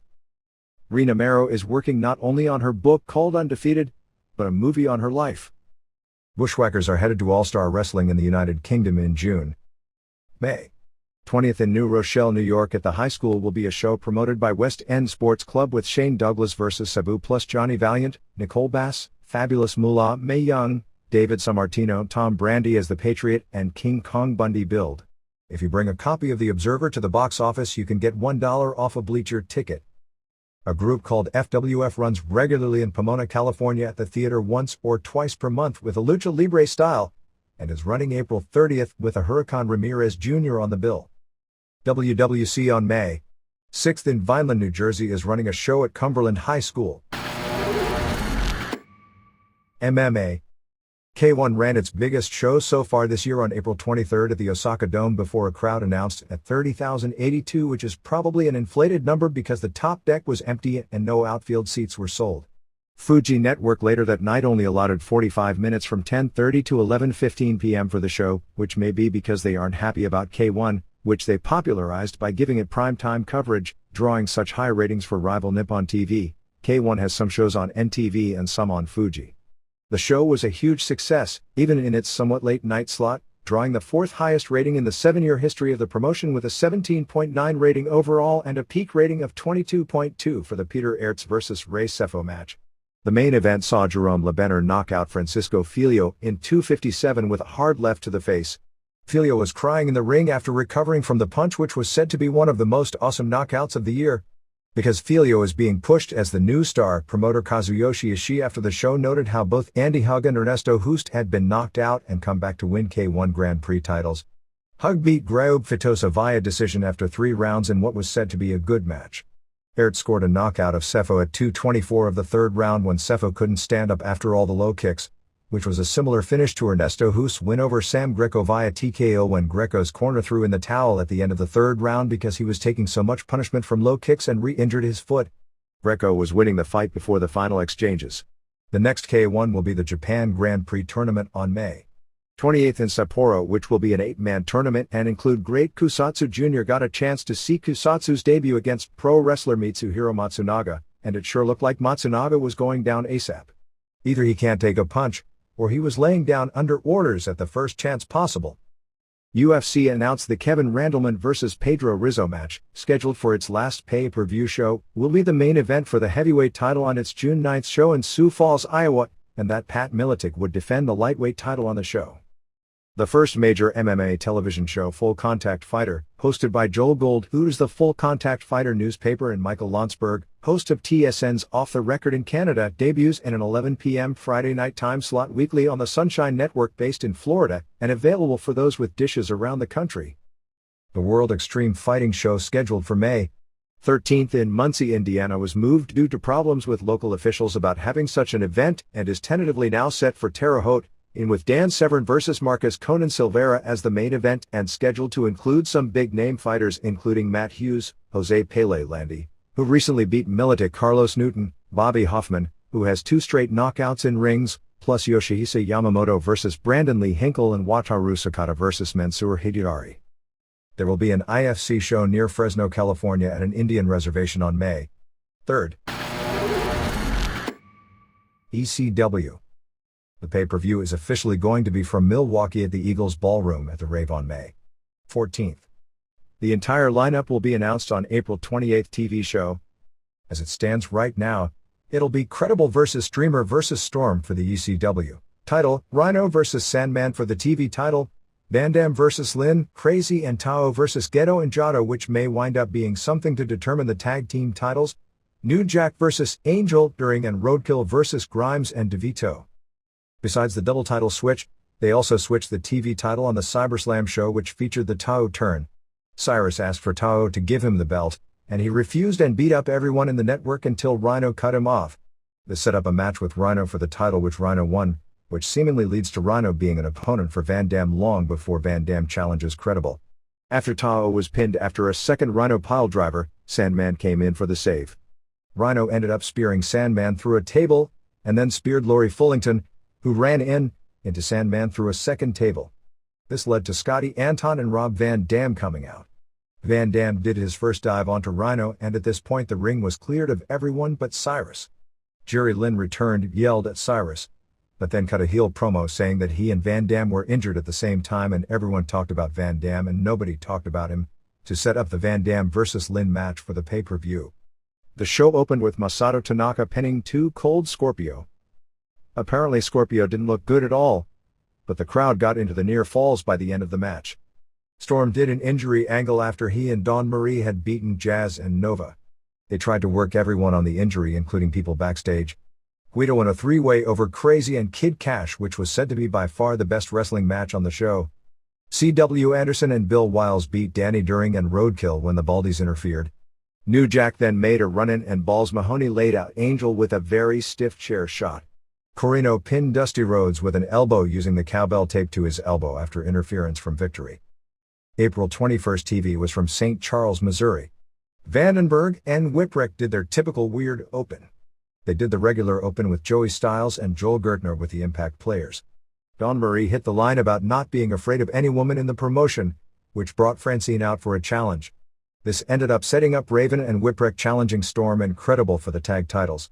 Whipwreck worked real hard, with orange hair and a new outfit that makes him look like a half-clown. After the cat fight spot, Credible caned Francine. Whipwreck hit his whippersnapper, stunner, on both, but Credible then tombstoned him for the pin. Cyrus came out first with a Dangerous Alliance. He started screaming about someone getting TV time who isn't under contract, calling the former Scotty Riggs, Scotty Anton. He ran down Van Dam, saying Van Dam was using him like he used Sabu. Rhino came out and a bell rang, so there was a match with Rhino vs. Anton. The match ended with no winner as Rhino speared the ref into Anton through a table in 2:41. Van Dam came out. He walked without a limp, but his run-in was still a walk. Van Dam hit a cool-looking kick before the pull-apart. The main event was actually a War Games type match, but not advertised as such, as every few minutes a new wrestler would enter. It started as a Dreamer vs. Corino bull rope match. Corino juiced right away and was bleeding pretty heavy once it got going. Victory was in next. Sandman came in and did his several-minute-long entrance, which was hilarious since Dreamer was being stomped on while he was standing there drinking beer. As silly as doing his whole entrance for a run-in usually looks. This was the silliest. Tao was in next. It turned into a lot of crazy things like Sandman taking a suplex on a ladder. Then New Jack came in with more weapons. A lot of brawling spots with various appliances and blood. It was a longer brawl than usual on TV and a lot bloodier, but not really much different. Tao did a double foot stomp on Dreamer off the top through a table. New Jack pinned Corino after hitting him with a chair off the top rope in 14:49. Rhino and Rhodes actually didn't do their respective run-ins until after the match was over. Corino KO'd ref HC Locke, which set up Rhodes coming in and doing the elbow on everyone. They barely mentioned Taz as champion on the show, and made no mention of the ECW champion appearing on the losing end of 2 WWF TV matches or even appearing on WWF TV. Taz vs. Dreamer was mentioned in hyping CyberSlam, but no interviews aired pushing the match, which pretty much downgrades a title change when it's not even hyped as a big deal going in on TV. The idea that Tao was going to give the belt to the network was pushed just as heavy if not heavier as the main angle going into the show, but the show itself was pushed far harder than any house show in a long time. Angel Orsini, who wrestled South Florida Indies as Riptide, usually against the late Liz Chase, is expected to debut here. She also did a shoot fight on a major women's show in Japan a few years back against Yumiko Hata, and if she's used, would work with Jazz, who Heyman wants to put in a women's wrestling program. WCW. Yes, the most prestigious title in our sport changed hands twice more this week, with DDP beating Jeff Jarrett and Nitro on April 24th in Rochester, New York, and then it being put up to the winner of the fall in a tag match on Thunder on April 25th in Syracuse, New York, with David Arquette pinning Eric Bischoff. The idea, and since this just happened as we went to press time will tell if this is correct, is that WCW believes the publicity about Arquette winning the title will hit mainstream and lead to a ratings boost on May 1st, since WWF looks to be changing its world title to Rock and Austin will appear. They did a double pin finish with Jarrett pinning Page at the same time Arquette pinned Bischoff, but they announced Arquette as winner and new champion and had him parade around with the belt. Kimberly was the ref and kept counting slow whenever Page had Jarrett pinned and counting fast the other way. Somehow she was out of there and Mickey J ran in and counted the double pin and signaled that Arquette had won. Most likely on May 1st it'll go back to Jarrett, perhaps as an executive decision or perhaps in the ring. May 7th Slamboree from Kansas City lineup is Jarrett vs. Page for the title in the three-decker match, Hogan vs. Kidman with Bischoff as ref, Scott Steiner vs. Booker for the US title, Flair vs. Douglas, Sting vs. Vampiro, Luger vs. Bagwell, Condito defends the Cruiserweight title against Artist, Awesome vs. Canyon and Funk in a hardcore title defense in a handicap match against Smiley and TBA. As has been listed elsewhere, there was a Wall vs. Sid match on the original schedule, and that may happen, but it's dependent upon Sid's shoulder injury. They are also considering Stasiak vs. Hennig, but that wasn't listed in any official lineups as of yet. If they have Sting come from the ceiling in Kansas City, they are very sick individuals.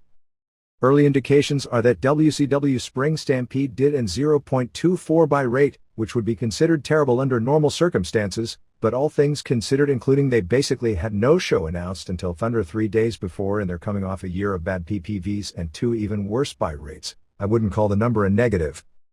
Nitro on April 24th in Rochester, New York drew 7,713 in the building but only 2,697, paying $64,925. The show opened with Sting destroying Vampiro backstage and walking away. By this point he should know not to turn his back on a heel, because Vampiro got up and clobbered him with a pipe. Luckily Sting wasn't hurt in the least by this blow, as he was fine during the next segment and never sold anything later in the show. Funk beat Bigelow in 149 to keep the hardcore title.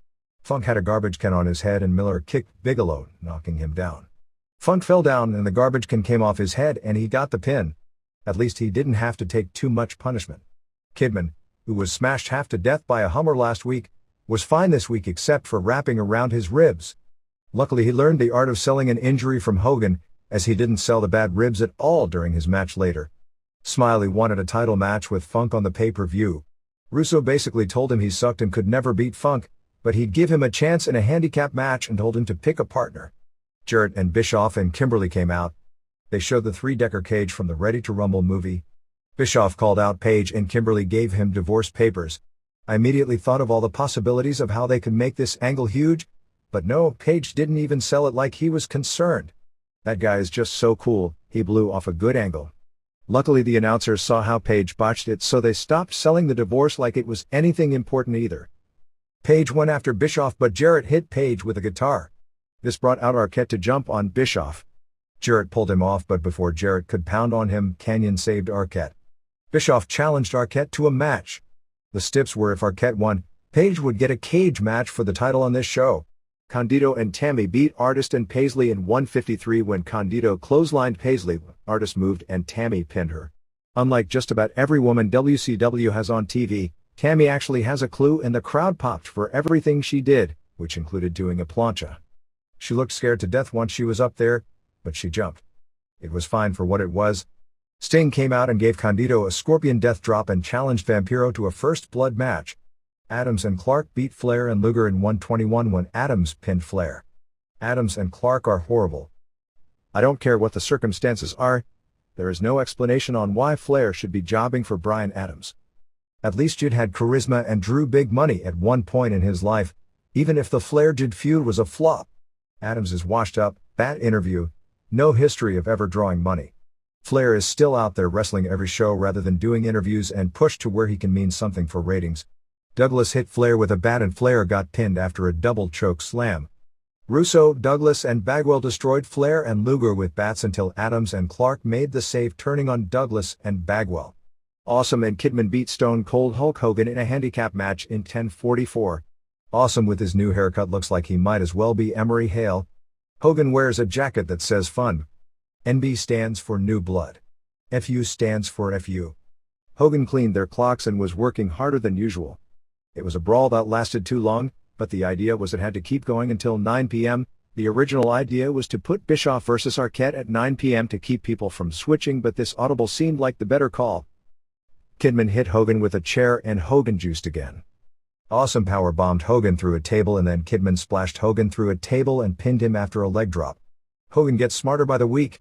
Nash came out but Torrie Wilson gave him a low blow and Awesome destroyed him with a chair to the ankle. Arquette pinned Bischoff in 208. Arquette at least looks like he likes wrestling and is having fun out there, but boy did he make WCW look minor league when he used the worm as his big move, particularly since it got by far the biggest pop of anything on the show. It was bad enough that the crowd was filled with pro-WWS signs, many of which were on camera, and negative to WCW signs. Jarrett saved Bischoff. Jarrett hit Paige with the title belt. Bischoff hit a low blow on Arquette, but then Jarrett hit Bischoff with the guitar when Arquette moved and Arquette scored the pin. Kanyon saved DDP, the lights went out, and Sting was in the balcony. Tylene Buck, wearing a very skimpy bottom and even skimpier top, was doing interviews to tease the beginning of a feud with Gene Okerlund. Steiner challenged Booker T to come out. Booker T made the tremendously brilliant babyface remark of telling Steiner's useless women that once you've had black you'll never go back. The lack of pop was staggering. They started brawling and went to a break. Russo told Bagwell and Douglas they had to work with Chronic. No wonder they wanted to leave early. They had a tag title match filled with boring chants. It was horrible. Bagwell threw the ref over the top. Chronic did the double choke slam on Bagwell but no ref. Russo then hit Adams with the belt and Douglas hit Clark with a bat to save him from the meltdown. Russo hit Adams with the bat and counted as Bagwell pinned him in 354. Abbott came out and threw around Bob Ryder, Jeremy Borash, and Bill Banks. DDP pinned Jarrett to win the title in a cage match in 459. Actually, this was the closest thing to a good match on the show. Page never sold the divorce deal, and if he doesn't care about it enough to have it get in the way of wrestling a match, why should anyone else care? Amazing how quickly a back can heal when given a push. The finish was beyond stupid. Diamond Cutter. Then, for no reason except to take focus away from people popping for a title change, Awesome tears down the cage door, which makes the cage gimmick stupid 2 weeks before a cage match on pay-per-view. Awesome stopped the count. Kanyon was in for the save. Even though the ref counted 2, stopped and hit the mat once more, all of a sudden they announced Page as winner and new champ. There was no crowd pop because instead of putting the focus on Page and getting over a title change, the focus was on Awesome and Kanyon brawling, trying to get their second match on the show feud over and killing the title change pop. Finally, Sting versus Vampiro in a first blood match went a few minutes before a bunch of red stuff came from the ceiling and Sting bathed in it. Sting came from the ceiling again. Fans hated this segment bad live. Eventually the New Blood guys beat up Sting and hooked him back up to his hook, and he was lifted a few feet off the ground and hung there like he was an unconscious piñata, Maybe they can use him the next time they have 5 Mexicans on the show. After TV went off the air, they lowered Sting back to the ground. He made a miraculous recovery and beat up all the NB members. Reports were that even though Sting made the save, fans left the building unhappy, feeling the final segment was a major ripoff. Thunder on April 25 in Syracuse, New York. Show opened with Jarrett, Bischoff and Kimberly having kidnapped Arquette because Jarrett blamed him for the title switch and said they'd hold him hostage unless DDP agreed to put the title up in a tag match. They did a big confrontation early. Miller beat Bigelow. Kanyon beat Stasiak when Hennig, doing color, hit Stasiak with a foreign object. They beat up Stasiak until Awesome came out and powerbombed Kanyon through a table. DDP gave Stasiak a diamond cutter and accepted the main event challenge.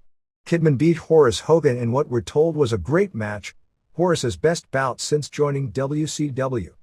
Bischoff interfered so Kidman won, and they played up Horace as Hulk's nephew going for revenge. Abbott came out next. What was supposed to happen was that Abbott was supposed to bully around Rick Rinaldi, a local boxing coach from Syracuse, who when he came out nobody in the building knew, which would bring out Mark Marrow to make the save. Somehow this got all screwed up and they never went after Rinaldi, and Abbott and Marrow just did a pull-apart that wasn't good. Marrow was referred to under his real name, with a mention that he was formerly Johnny B. Bad. Marrow, in his home city, got a nice reaction. Sting beat Wall in a table match. Wall and Vampiro doubled on Sting after, but Superman made his own save. Russo came out with Bagwell and Douglas. Flair and Luger and Elizabeth came out. Flair did what I was told was largely a tremendous interview talking about the history and tradition of St. Louis wrestling, mentioning the Funks, Bruiser Brody, etc. Problem is the pay-per-view is in Kansas City. They added a stip in Flair versus Douglas that if Russo interferes, Flair gets 5 minutes with him. Flair is for sure going to job for Russo. Somehow in all this, Russo revealed that Elizabeth is under contract to WCW and now she's Russo's valet and he took her hostage. Paisley beat Tammy in a match described as brutal. Tammy did another plancha. If she does enough of them, she'll be in the hospital soon enough. Awesome beat Booker T when Steiner hit Booker T with the U.S. title belt. After the match, Jerry Flynn, Hugh Morris, Chavo Guerrero Jr. and Van Hammer ran Awesome and Steiner out. Hart did an interview taped on April 21 in Calgary with Scott Hudson.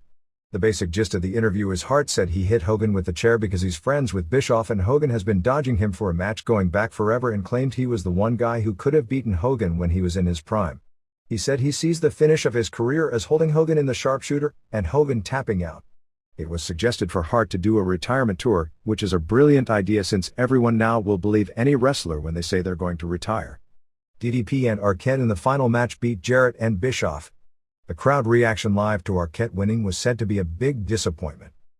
There will be no Nitro preemptions for the NBA playoffs, which is good news for WCW as it was a traditional momentum killer. WCW Saturday Night officially will no longer have separate tapings done. That in and of itself will increase the average attendance at WCW house shows since very little promotional money was spent on the Saturday shows, and with no major stars advertised, the crowds have been very poor, often 1,000 or less paid. The show will now be a review of the Nitro and Thunder shows, hosted by Terry Taylor and Larry Zbyszko. The latest in WCW's misleading numbers. In the recent New York Times article on wrestling, which was written after the April 10th show in Denver, it claimed that Russo and Bischoff's first show drew a rating up about 20% from the season average. Since the TV season begins in September, the average rating for Nitro from the first week of September through the end of March, not including April 3rd because that was a highlight show, and even throwing that number into the mix doesn't change the average more than a few 100ths of a point, and not including the record low on April 17th, because the Times article was written before that show took place. The show averages a 3.01 rating. The April 10th show drew a 3.06, so that's actually a 1.7% increase, a far cry from the claim. Even if we are going to take the season as starting in January, Nitro so far this year averages a 2.88 rating, so the 3.06 would represent a 6.3% increase over the 2000 average. Including the April 17th show, the season average for Nitro at this point is now a 2.99. It is largely speculated that the reason Curt Hennig threw the water at Mark Madden, which wasn't a planned spot, is because Hennig's wrestling hero growing up was Bobby Heenan, and you can put one and one together on that. The general feeling also is that Hennig went limp body because he didn't like the idea of Stasiak being the one to be the new Mr. Perfect, which is why Stasiak's debut on April 10th was considered modern-day Shockmaster-like. Bret Hart was asked by Sting before the stunt on April 17 if he had a problem with Sting coming down from the ceiling. Hart said he didn't have a problem with it if Sting didn't have a problem and felt safe doing so, and had a safety line. There were people in the company who felt it was in poor taste, but Russo was insistent it was important to do it. Chuck Zito of the TV series Oz, who has done a few cameos on Nitro since he's friends with Hogan, both as himself. Remember the angle where they were stalking David Flair? Oh yeah, that sure went nowhere. And also once as Tony Morano's father and the guy who the Mamalukes worked for, is shooting a TV pilot called Street Court, where Zito as a judge settles disputes among parties by sending them into a boxing ring. WWF. The USA Network lawsuit against the WWFE and CBS is scheduled to go to court on June 12. This puts everyone in a bad situation, which may lead to a settlement, since the pre-ad sales for the fall season begin on April 27. Basically everything on the wrestling front is on hold as far as ECW is concerned because they can't make a move until the situation with WWF is settled. April 24, Raw from Raleigh, North Carolina drew a sellout 13,464, paying $366,410. Rikishi beat Angle via DQ in 125.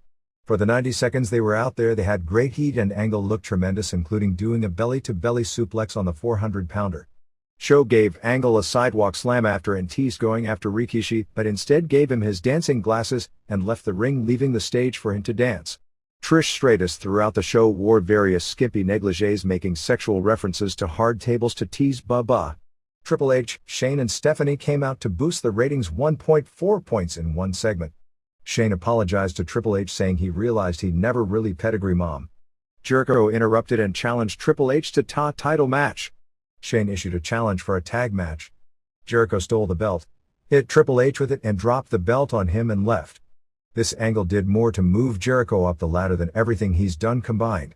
They did several segments regarding Eddie Guerrero and Chyna trying on clothes to go to the prom. I know that when you get a GED there is no prom, but I guess it was the best they could do to do a prom angle on pay-per-view. Guerrero's character is the most offensive racial stereotype in wrestling in a long time. Benoit beat Road Dogg in an IC title match in 3:13 when Edge speared Dogg and Benoit pinned him after a diving headbutt. Edge and Christian came out and said they were going to do a run-in on the match if Dogg had the advantage and then explained what a run-in was. Pretty funny. Christian dropped Tori after the match with a reverse DDT. In wrestling terms, that means Tori will be sleeping with him in 2 weeks. In two of the funniest segments in a long time, Angle first tried to get the Acolytes to beat up Show. They said they'd give protection but weren't going to beat him up. Angle then warned them about smoking, drinking, and gambling. Angle then went to Bossman and Buchanan and asked them. Bossman did this promo about how he dragged Show's daddy's cast and Angle looked like him like he was a weirdo. Hollies beat Hardys in 2:37 when Bob pinned Jeff after Crash hit Jeff with a garbage can lid and Bob pinned him after a drop kick. They had a big brawl after the match involving Taz and Saturn, and in the melee, Matt pinned Crash after Jeff gave him a swanton, so Matt is the new hardcore champion since it's up 24/7. I know that Crash specifically said before WrestleMania that the 24/7 was over, but that was on the secret part of the show where the angles don't count. It was the same part as when Christian and Edge did their heel turn. Chyna did this hilarious deal where Guerrero said how great she looked in her dress, so she didn't believe him and wanted to try another dress on. Show beat Bossman and Buchanan in a handicap match in 122 of a short terrible match. Angle gave Show a low blow for the DQ. Angle did his slam on Show after the match. Acolytes chased after Bossman and Buchanan after. Vince did an interview that really was great. He told Triple H that he didn't believe him when he said he wasn't going to pedigree Linda and threatened Triple H if he ever touched his wife again. He then pulled Shane from the tag match. He was doing a face interview and kept talking about how it was going to be Austin who turns on The Rock, showing old clips from when they were feuding, and basically saying how Rock was the one who benefited the most from Austin's injury, saying that Rock hired the guy who ran Austin over. Blackman and Brown beat Godfather and Snow in 2:30 when Brown pinned Snow after the powerbomb. Snow tried to dance with the hose but Godfather beat him up after the match. Snow has head back now that he and Blackman are history. This was bad. Venus pinned Guerrero clean with the money shot in 3:42. Guerrero looked really good. Rios and Lita came out and Lita nailed Chyna with a plancha. She looked to nearly kill her with the move. Rios and Lita left Guerrero laying after the match. Edge and Christian beat Dudleys to keep the tag titles in 4:35. Good match. Test, Albert and Stratus all came out. Bubba was mesmerized by Stratus, so screwed up the 3D finisher and Edge speared Devon for the win. Rock did an interview. When Rock teased the idea of not trusting Austin, the fans booed Rock. Who would have ever believed it? Finally, Benoit and Triple H beat Rock and Jericho in a 4 stars match in 7:22. Shane was ref and Vince was at ringside. All 4 were tremendous. Rock used the rock bottom, but Shane wouldn't count. Rock punched Shane. Rock went after Vince, but Benoit attacked Rock from behind. Vince gave Rock a low blow and Triple H hit the pedigree on him and Shane counted the pin. Of course, after the show went off the air, Rock cleaned house. It certainly seems like if Shane refs the main event, that Earl Hebner will run in to count the fall if Rock gets the pin. April 25th tapings in Charlotte rundown. In a dark match, Joey Abs pinned Ricky McDaniel, billed as Wahoo's son doing an Indian gimmick. Dupes beat Scott Vick and, judging from what was described, it may have been K Crush from Memphis because he was rapping to the ring. For heat, Brown beat Snow via DQ. Snow is the latest wrestler doing imitations of other wrestlers, taking the gimmick Richards had a few weeks ago and Show had in recent weeks. He was dressed as Blackman and was DQ'd for using nunchucks. Rikishi pinned Viscera. Blackman beat Venus when Snow interfered, hitting Venus with the nunchucks. Godfather and Michinoku and Funaki beat Headbangers and Richards. After the match, the Japanese started dancing with the hose and the crowd booed them. For SmackDown, Venus and Rios beat Guerrero and Chyna. Said to be great because it was Guerrero versus Rios most of the way and Rios pinned Guerrero after a moonsault. Lita moonsaulted him after. Rock did a long interview until the McMahons and DX came out. Vince announced Shane as ref at Backlash. Rock then guaranteed Austin would appear on the show live to a huge pop. Malenko beat Too Hotty to regain the light heavyweight title. Another good match with Malenko winning using the ropes.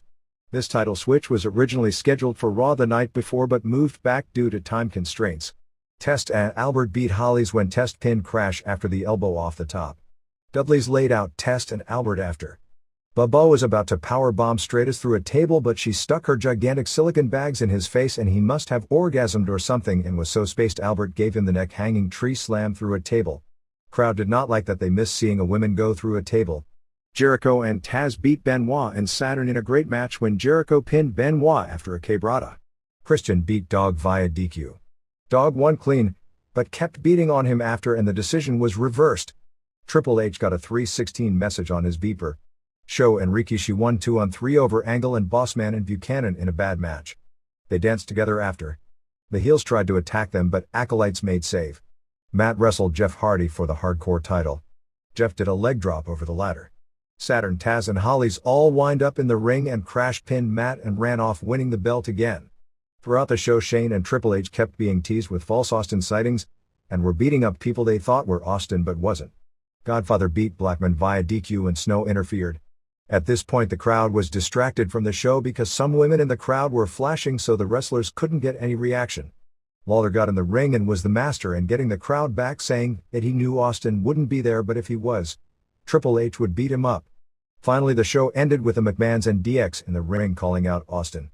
He didn't come out. Rock showed up and introduced Austin on the TV screen. Austin then got a crane and went to destroy the DX bus with a cinder block. However, the crane didn't do any damage to the bus as the guy running the crane couldn't get it to work. Luckily for WWF, this wasn't live TV. They tried to make it work for 3 to 4 minutes before finally turning off the camera. Vince started ad-libbing. When they finally dropped the cinder block on the bus, instead of it making the big dent, it tapped the roof and didn't even make a dent. Finally the bus exploded since they had pyro in the bus to blow it up when the cement block was dropped on it, even though it landed far too weakly to make it look decent.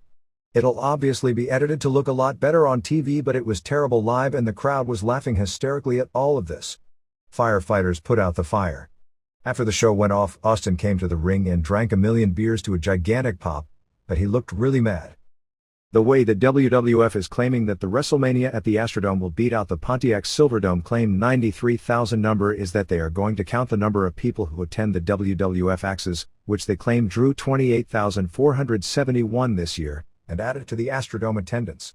Depending upon the source, the Astrodome for pro wrestling should hold somewhere in the neighborhood of 64 to 68,000. A correction from the SmackDown report from last week. It was the Mean Street Posse dressed as clowns that did the hardcore angle with Crash Holly in Philadelphia, and not ICP. We're also a posse who dress as clowns. The Hardys vs. Rios and Guerrero match on that show ended via pinfall as they did the 3D to Rios before putting Lita through the table, not a non-finish. It was one of the best SmackDowns ever. They pushed the idea of champion versus champion in the non-title Triple H vs. Taz match. But it was clearly positioned as ECW being subservient to WWF since Triple H basically destroyed both Taz and Dreamer. They had a good match, although X-Pac vs. Christian that followed was better, and Angle vs. Benoit after that was the best wrestling match on the show even though it was short and had a bad finish. Triple H did a great job in a sense against Taz in that he sold to make him sort of credible, but not all the way main event credible. The size difference looked worse than I'd have expected. Triple H actually only took one suplex, but they teased it to make it count, similar to All Japan Psychology. Rock vs. Jericho was also a very good match as was Dudley's vs. Guerrero and Rios. There was an interview on the show live where Benoit mentioned the WCW title belt, but it was edited off the TV show. Rock is scheduled at this point to only miss the May 8th and May 9th TV tapings while being in England to film Mummy 2. Mark Henry is being sent to Ohio Valley Wrestling. I think it's pretty clear they're trying to get him to quit. Come to think of it, if you think of the angles they've done with him, from the BJ from the transvestite to the relationship with Mae Young, they've probably been trying for some time. Henry signed a 10-year contract for a reported $2.5 million long before he ever had a first match, when he was training for the 1996 Olympics in weightlifting. Playboy is scheduled to do an interview for a story on Vince McMahon in June. Jim Ross will be headed to Memphis on April 26 to scout the Memphis Championship Wrestling crew at their TV taping in Robinsonville, Mississippi. WWF contacted Michigan Indies the Cold Brothers, Brian and Chuck Calding, to wrestle a tryout dark match at the May 16th TV tapings at the Joe Louis Arena in Detroit. WWF Armageddon was number 23 on the charts this past week, selling 53,951 units. It's topped the 300,000 mark in total sales. Stock closed on April 25th at $16 per share, which is up over the past week. SmackDown tapings April 18th in Philadelphia drew a sellout 14,364 to the First Union. We had mistakenly called it Core States, but the name changed more than a year ago. Center paying $440,427. April 22nd in Columbia, South Carolina drew 7,537 paying $223,102. April 23rd in Greensboro, North Carolina drew 9,100 paying $246,974. Merchandise for the two TVs and two house shows ended up at $338,078, which is $7.60 per head. Kurt Angle's nephew Mark placed third at 141 pounds in the recent NCAA tournament. Angle won the NCAA tournament before winning the gold medal in the 1996 Olympics in Atlanta, and you'd be surprised how many people think that gimmick is a work. The Greensboro show was originally set to give the Hardys a main event since it's near their hometown of Cameron, North Carolina, teaming with Rock in a six-man. However, due to a death in the family of X-Pac, they rearranged the show. Instead, they went with Rock and Jericho beating Triple H and Benoit when Rock pinned Benoit as the main event. With the exception of the finish, this was move for move their match on Raw, so this may have been booked this way not so much due to the injury as much as getting the match ready for TV, but put it in the middle of the show. They went with the same three-way they're doing everywhere with Dudley's, Hardys and Edge and Christian for the tag titles as the final match, which they also did in Columbia. Rock had Columbia off so Triple H beat Show for the title in the main event. Because it was a title match, Edge and Christian had to go over, but the Hardys, who were eliminated first by the Dudleys, came back after the match and Jeffed it, a senton bomb putting Devon one night and Bubba the other through a table to end the show.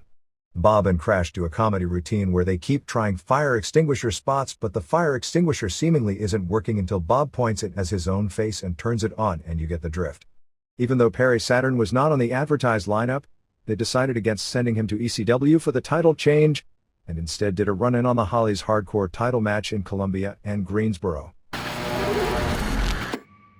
The readers' pages. WCW. I'm mad and disgusted. Nitro on April 10th was a disgrace. There are so many negatives I can't even begin. The angles were boring and the show was Vince Russo and Eric Bischoff strutting around thinking they're hot shit. My real problem and disappointment with your review of the show were the amount of problems waiting to happen in the company. Look at the roster of people they are bringing in. Sean Stasiak, records conversations behind people's back, then nearly kills Kurt Hennig executing his first move in the promotion. Mike Awesome walked out of an existing contract without dropping the belt, proves he has no loyalty to a company worth a damn. Chris Condito and Tammy Sitch, enough said. Scott Steiner, a guy who goes against the script on the air. Scott Hall alluded to being brought back with a super push. There should be no place in wrestling for Scott Hall or Scott Steiner. They are begging for another Zaurian trial and for the DEA to search their locker rooms. The fact so many fans can't see through the smoke screen makes me very sad. It's no wonder fans are called marks.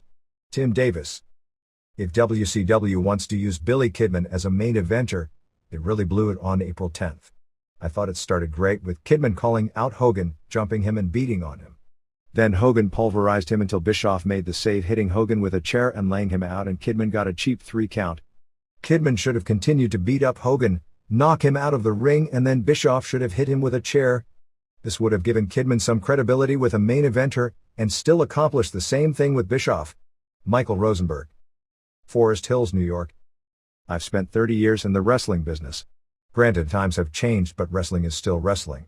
In all my years in the business, I've never seen it so exposed and treated like such a joke. I ask only 2 questions. Do you care about or want to see a company run by 2 wrestling fans putting themselves over, or do you want to see good wrestling? I refer to the current WCW situation. I've been a booker and a matchmaker, and guarantee with the talent they have, I could turn the product around very quickly and they wouldn't even have to pay me. The reason Vince McMahon is doing well is because he loves the business, and the same goes for me. That's the difference. Jeff Walton. Los Angeles, California. While probably not necessary, I obviously agree with your comments regarding Eric Bischoff's comments about Bruce Mitchell. Like yourself, I consider Bruce one of my closest friends. Over the last 12 years, whenever I had to make a decision to make with an uncertain outcome, I've always called him. In the same way he comments on the pro wrestling business, he sees through all the BS in the world, and more often than not, his advice has been right on. My only concern is that by printing your comments, you may have brought more attention to the ridiculous accusations that Bischoff made. I understand that to ignore his comments in your position would be irresponsible. It's always been a fine line that you walk, and I don't know how I would have reacted. But I want to thank you for defending my friend, who I repeatedly see bashed, yet rarely see proven wrong. Casey O'Connor. I just don't understand the purpose of Sting coming down from the ceiling.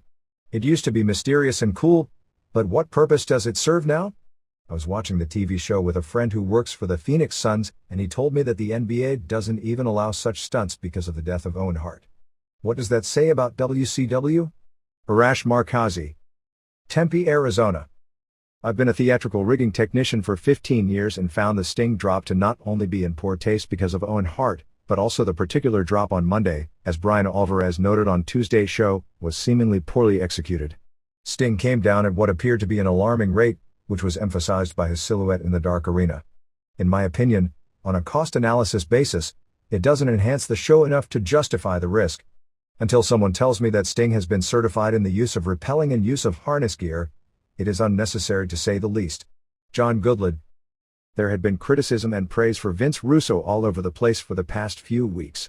One criticism I feel is being ignored is that I had when Russo was writing for the WWF. There is something about him that screams that he is not a wrestling fan. The number of clean finishes, not to mention the quality of the wrestling in the WWF, noticeably increased when he left the company. If Russo doesn't have someone who actually knows the difference between a chinlock and a plancha helping him, I don't see Crash TV doing anything for WCW other than turning more people to the better produced and better wrestled WWF. Jerry Stumbaugh. Santa Rosa, California.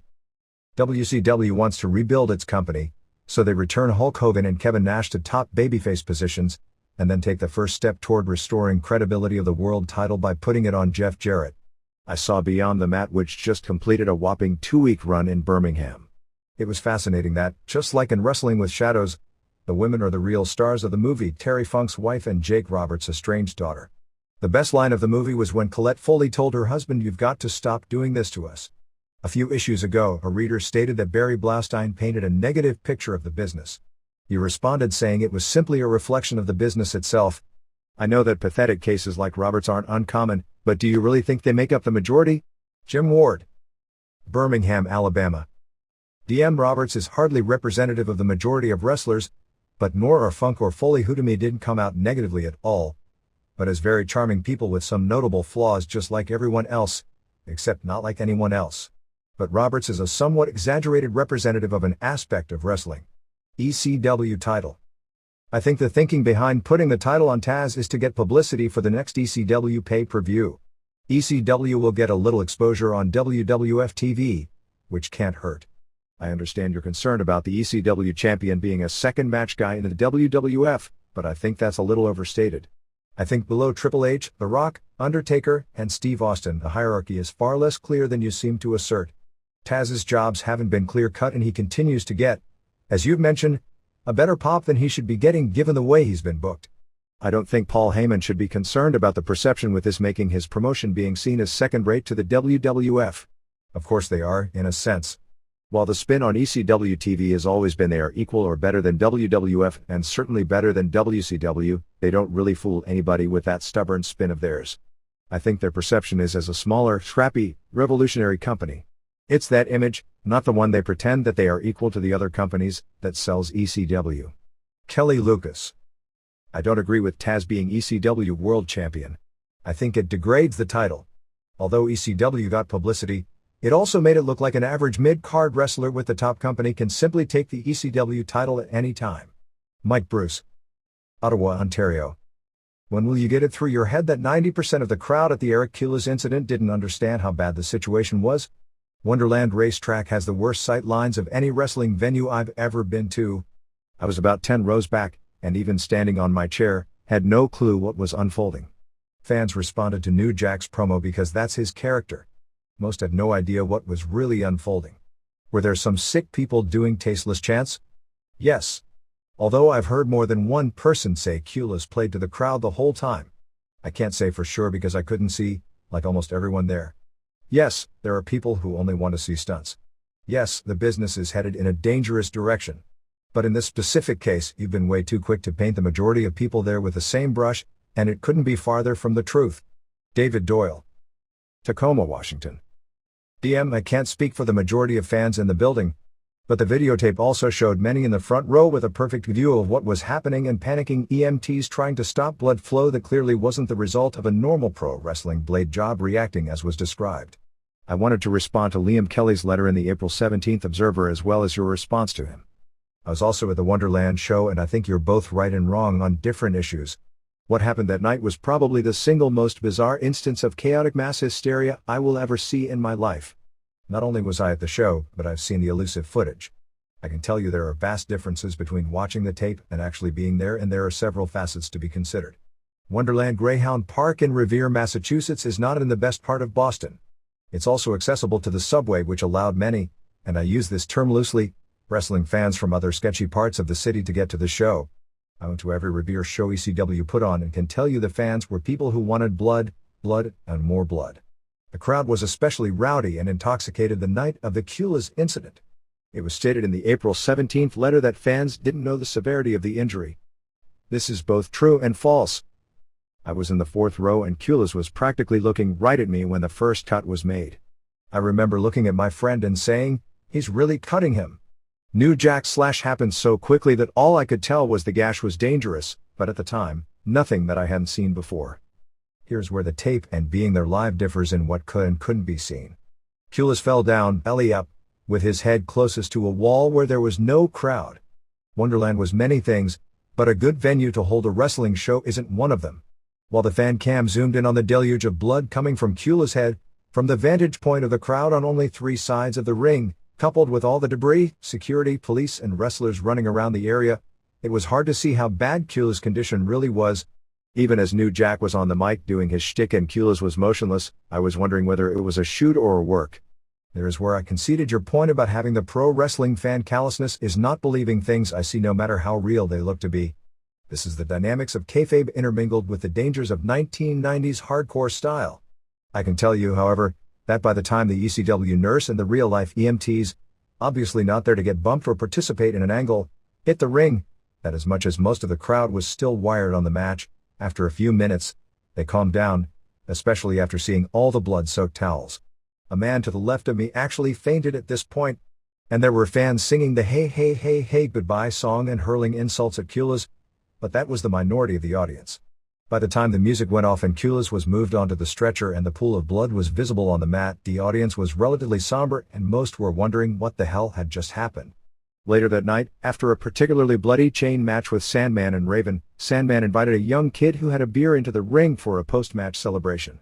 When the kid exited the ring, ECW security was going to put him back in the crowd, but the Revere police, obviously very tense and wound up from the previous incident, dragged him out to a waiting squad car and threw him in the back. Outside, Tommy Dreamer and Anthony Durante tried to reason with the police, but by that point they simply weren't listening. Fans surrounded the cars, pounded on it, and chanted "let him go." Meanwhile, more squad cars and a paddy wagon showed up. I didn't stick around much longer after that. ECW is lucky there wasn't a riot, and even more lucky that the Kulas family totally fumbled their legal case.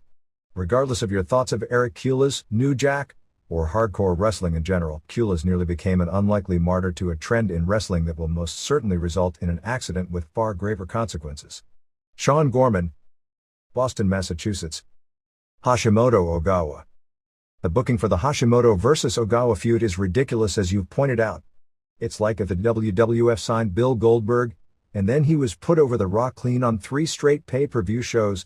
It's ludicrous to think what they've done with Hashimoto, but their match to me was everything that is great about pro wrestling. The heat, drama and intensity was out of this world. The crowd was 100% behind Hashimoto and desperately wanted Ogawa to lose. The recent ladder match at WrestleMania showcased everything wrong about the business at this moment. It was a tremendous stunt show without question, but it couldn't compare to this match. Hashimoto dominated the match, and it was the most exciting match I've seen in a long, long time. The fans were jumping up and down throughout the match, and even the celebrities were totally marking out for Hashimoto. If it wasn't for the fact the ending was him doing yet another job for Ogawa, I'd say the finish was excellent. He banged his head from the SDO and couldn't get up by the count of 10, and the ref reluctantly called for the bell. The whole arena went into stunned silence at the finish and reacted as if they thought there was no way he could lose. Both Antonio Inoki and Tatsumi Fujinami were looking concerned. Hashimoto left to a great reception, which is just going to make the whole fake retirement angle hurt him even more in the long run, the same way it Ultimate Wolf for Foley. They showed his wife in tears backstage as he left the arena. This was almost McMahon-esque. To show how much emotion there was, my girlfriend's parents, who taped the show for me and were huge wrestling fans in the days of Billy Robinson but haven't watched wrestling in a long time, both said they loved the show. Her mother actually told me she was in tears after the main event. As far as how the Japanese will react to American-style lying, we'll just have to wait and see. Chris Hodgson. DM. In comparing the Hashimoto match to the match at WrestleMania, pro wrestling is and has always been whatever works at the time billed as pro wrestling. The fact that the latter match was missing many elements, in fact most elements, of what by past standards would be considered a great match, it was a great match today. For the current audience it made an impact. They didn't botch up their spots or look like they didn't know what they were doing, and it was innovative and most importantly, memorable and action-filled. Even though it could be criticized for having zero believability, even though it was far more dangerous than matches with great believability, and didn't have the intensity both as a match or from the crowd's reaction to it and the psychology associated with a classic wrestling match of the past, within the current style of wrestling, for better or worse, and it's really neither better or worse, just different, and the main negative to it is it was a lot more dangerous and raised the bar and expectations for the future. It was a great match as well. Just as a fan not weaned on a different style, I don't like the Hashimoto Ogawa match for not having insane bumps or table breaks, or because it actually looked like a real sports event with great believability. If they ignored the incredible emotional reaction, would miss the point of what a different form of pro wrestling also is today, because, quite frankly, you can't do a match like Hashimoto vs. Ogawa due to the physical toll it took. 200 nights a year either. Newark Star Ledger.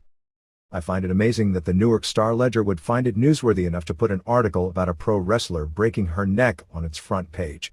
This is tabloid-like behavior, a level the Ledger had previously stayed comfortably above.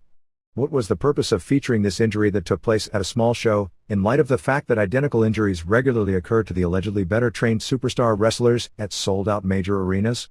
What difference did it make whether or not